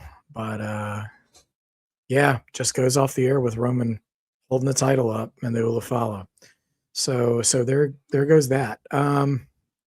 Yeah, okay, so night 2 of Mania, a solid show. Better than night 1, I think. It started off firing on all cylinders, like just absolutely heated. If I'm being honest, I think by the time we got to the first 3 matches were fantastic. By the time we got to Finn and Dom, it started to taper off a little bit. The Finn and Dom Jade Rhea match and Punk and Roman was good for what it was, but part of this is a catastrophe of our own making, creating narratives in our head about how we think things should go. That Punk and Roman match was pretty much as straight up a wrestling match as it could be. And honestly, Slam Tackle asked which main event was better. I'm leaning more towards Cody and Randy. I thought Randy selling his back injury was more compelling than anything Punk or Roman did. And I thought their finish had more snap to it. Like they, Punk and Roman, I think their finish materialized a lot slower. So part of that as well knocks it down to me a little bit. So which is not to slam on Punk and Roman. Punk and Roman were wrestling a very specific kind of match, which the kind of match they were doing, it was good for what they were trying to achieve, right? But Punk and Randy, excuse me, Punk and Roman, they were just just a slower pace, and I preferred Cody and Randy's pace out of the 2 main events. That being said, absolutely nothing in the entire show beat Oba Brock ladder match, Sami and Trick. That stretch of 3 matches was the best part of WrestleMania the entire weekend. Those were the 3 best matches for me. Which doesn't mean the rest were trash. I don't know that there really was a trash match at all. But all 3 of those, the right winners, enjoyable spots, memorable moments. Oba and Brock is going to be, they hit a home run from angle to build to match to execution to epilogue with the retirement of Brock Lesnar. Like all of that done perfectly. They hit all the high notes there. So whoever was involved with the booking of that feud needs to bring that same energy to everything they do, because that was a perfect build execution. Best part of WrestleMania all season long, including the show itself tonight. So I liked John Cena with as a host. He was so fresh off his retirement, though. When he showed up tonight and last night, he was carrying himself like he'd been retired for 10 years, which is fine. Like 10 years from now, I'd love for Cena to be like that. I thought he would have a little more, I don't want to say personality, but a little more something to him, given that like we just saw him in December as an active competitor. But that's really a minor nitpick, because He got to be a part of the Bianca announcement, which was really special. And then he also did the Danhausen bit, which was also really funny and honestly needed for night 2, because night 1 didn't have a lot of extra stuff. It was basically just matches. And WrestleMania has to have a little more than that to feel like a full grand experience. Otherwise, it just feels like another PLE if it's just matches. So anyway, night 2 better than night 1. It's a little hard, and I'm probably just going to stay off Twitter because, like, the way, which is a lie, I'll probably end up going back on there, but I don't want to. I'm sure there's going to be some complaining that WrestleMania ended flat for some people because there wasn't some big post-match angle, that there was no run-ins, any of that kind of stuff. But that's okay. And again, the belt that has been won by Roman is the Monday Night Raw title. So we're picking that story up immediately tomorrow. So whatever they want to do with that, they'll pick right up tomorrow.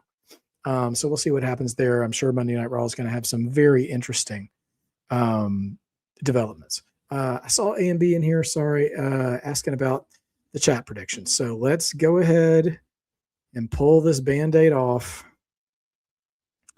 and do this thing. So I'm just going to calculate a few things really quick, everybody. So 1, 2, 5, 6, 7. Hold on. 1, 2, 3, 4, 5, 6, 7, 8, 9. All right. There were 13 matches. Yeah. So 2, 3, 4, 5. And 1, 2, 3, 4, 5. And 1, 2, 3, 4, 5, 6. So, all right. In fourth place for the Coalition Predictions Cup, Just Alex finished with at 7-6, tied for second place, 8-5. Myself and Becky, and we do have a new Coalition Predictions Cup champion. He's going to have weekend visitation in Mississippi for our new champion, AJ. But it's supervised visitation, Mr. AJ, because he'll be back by Backlash. So there is that. I'm going to go ahead and mark our the rest of the community predictions. If you guys want to hang with me, and I'll see if we can find out who our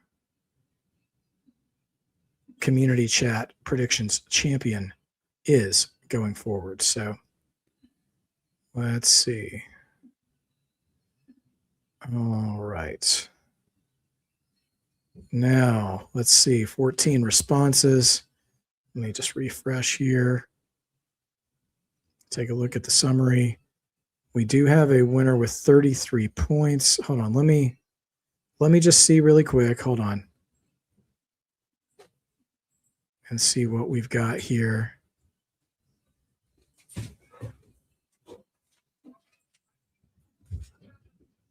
Okay, let's see.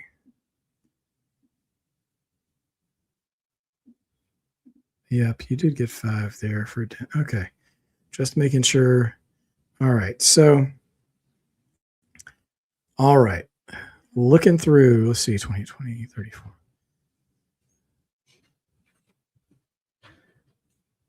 I'm taking a look here. All right, we do have a new community chat predictions champion. In second place was Aaron Drew with 31 points, but with 34 points, congratulations to Mark Campbell. Mark Campbell, our new community chat predictions champion, and we will go from there. And next time, we'll here at Marked by Wrestling, we'll see you for NXT Revenge Week 2. So we're gonna go from there. But thank you guys so much for joining me. this weekend for WrestleMania. It's been a fun time, fun watch. I'm telling you that the opening of night 2 was amazing. One of the best runs of Mania matches in quite a bit. And we'll see what Raw and SmackDown hold for us this week. But until then, guys, don't be afraid to be a mark, because being a mark means you believe, and believing makes wrestling better. So you guys have a wonderful weekend. I'll see you guys this week. Take care.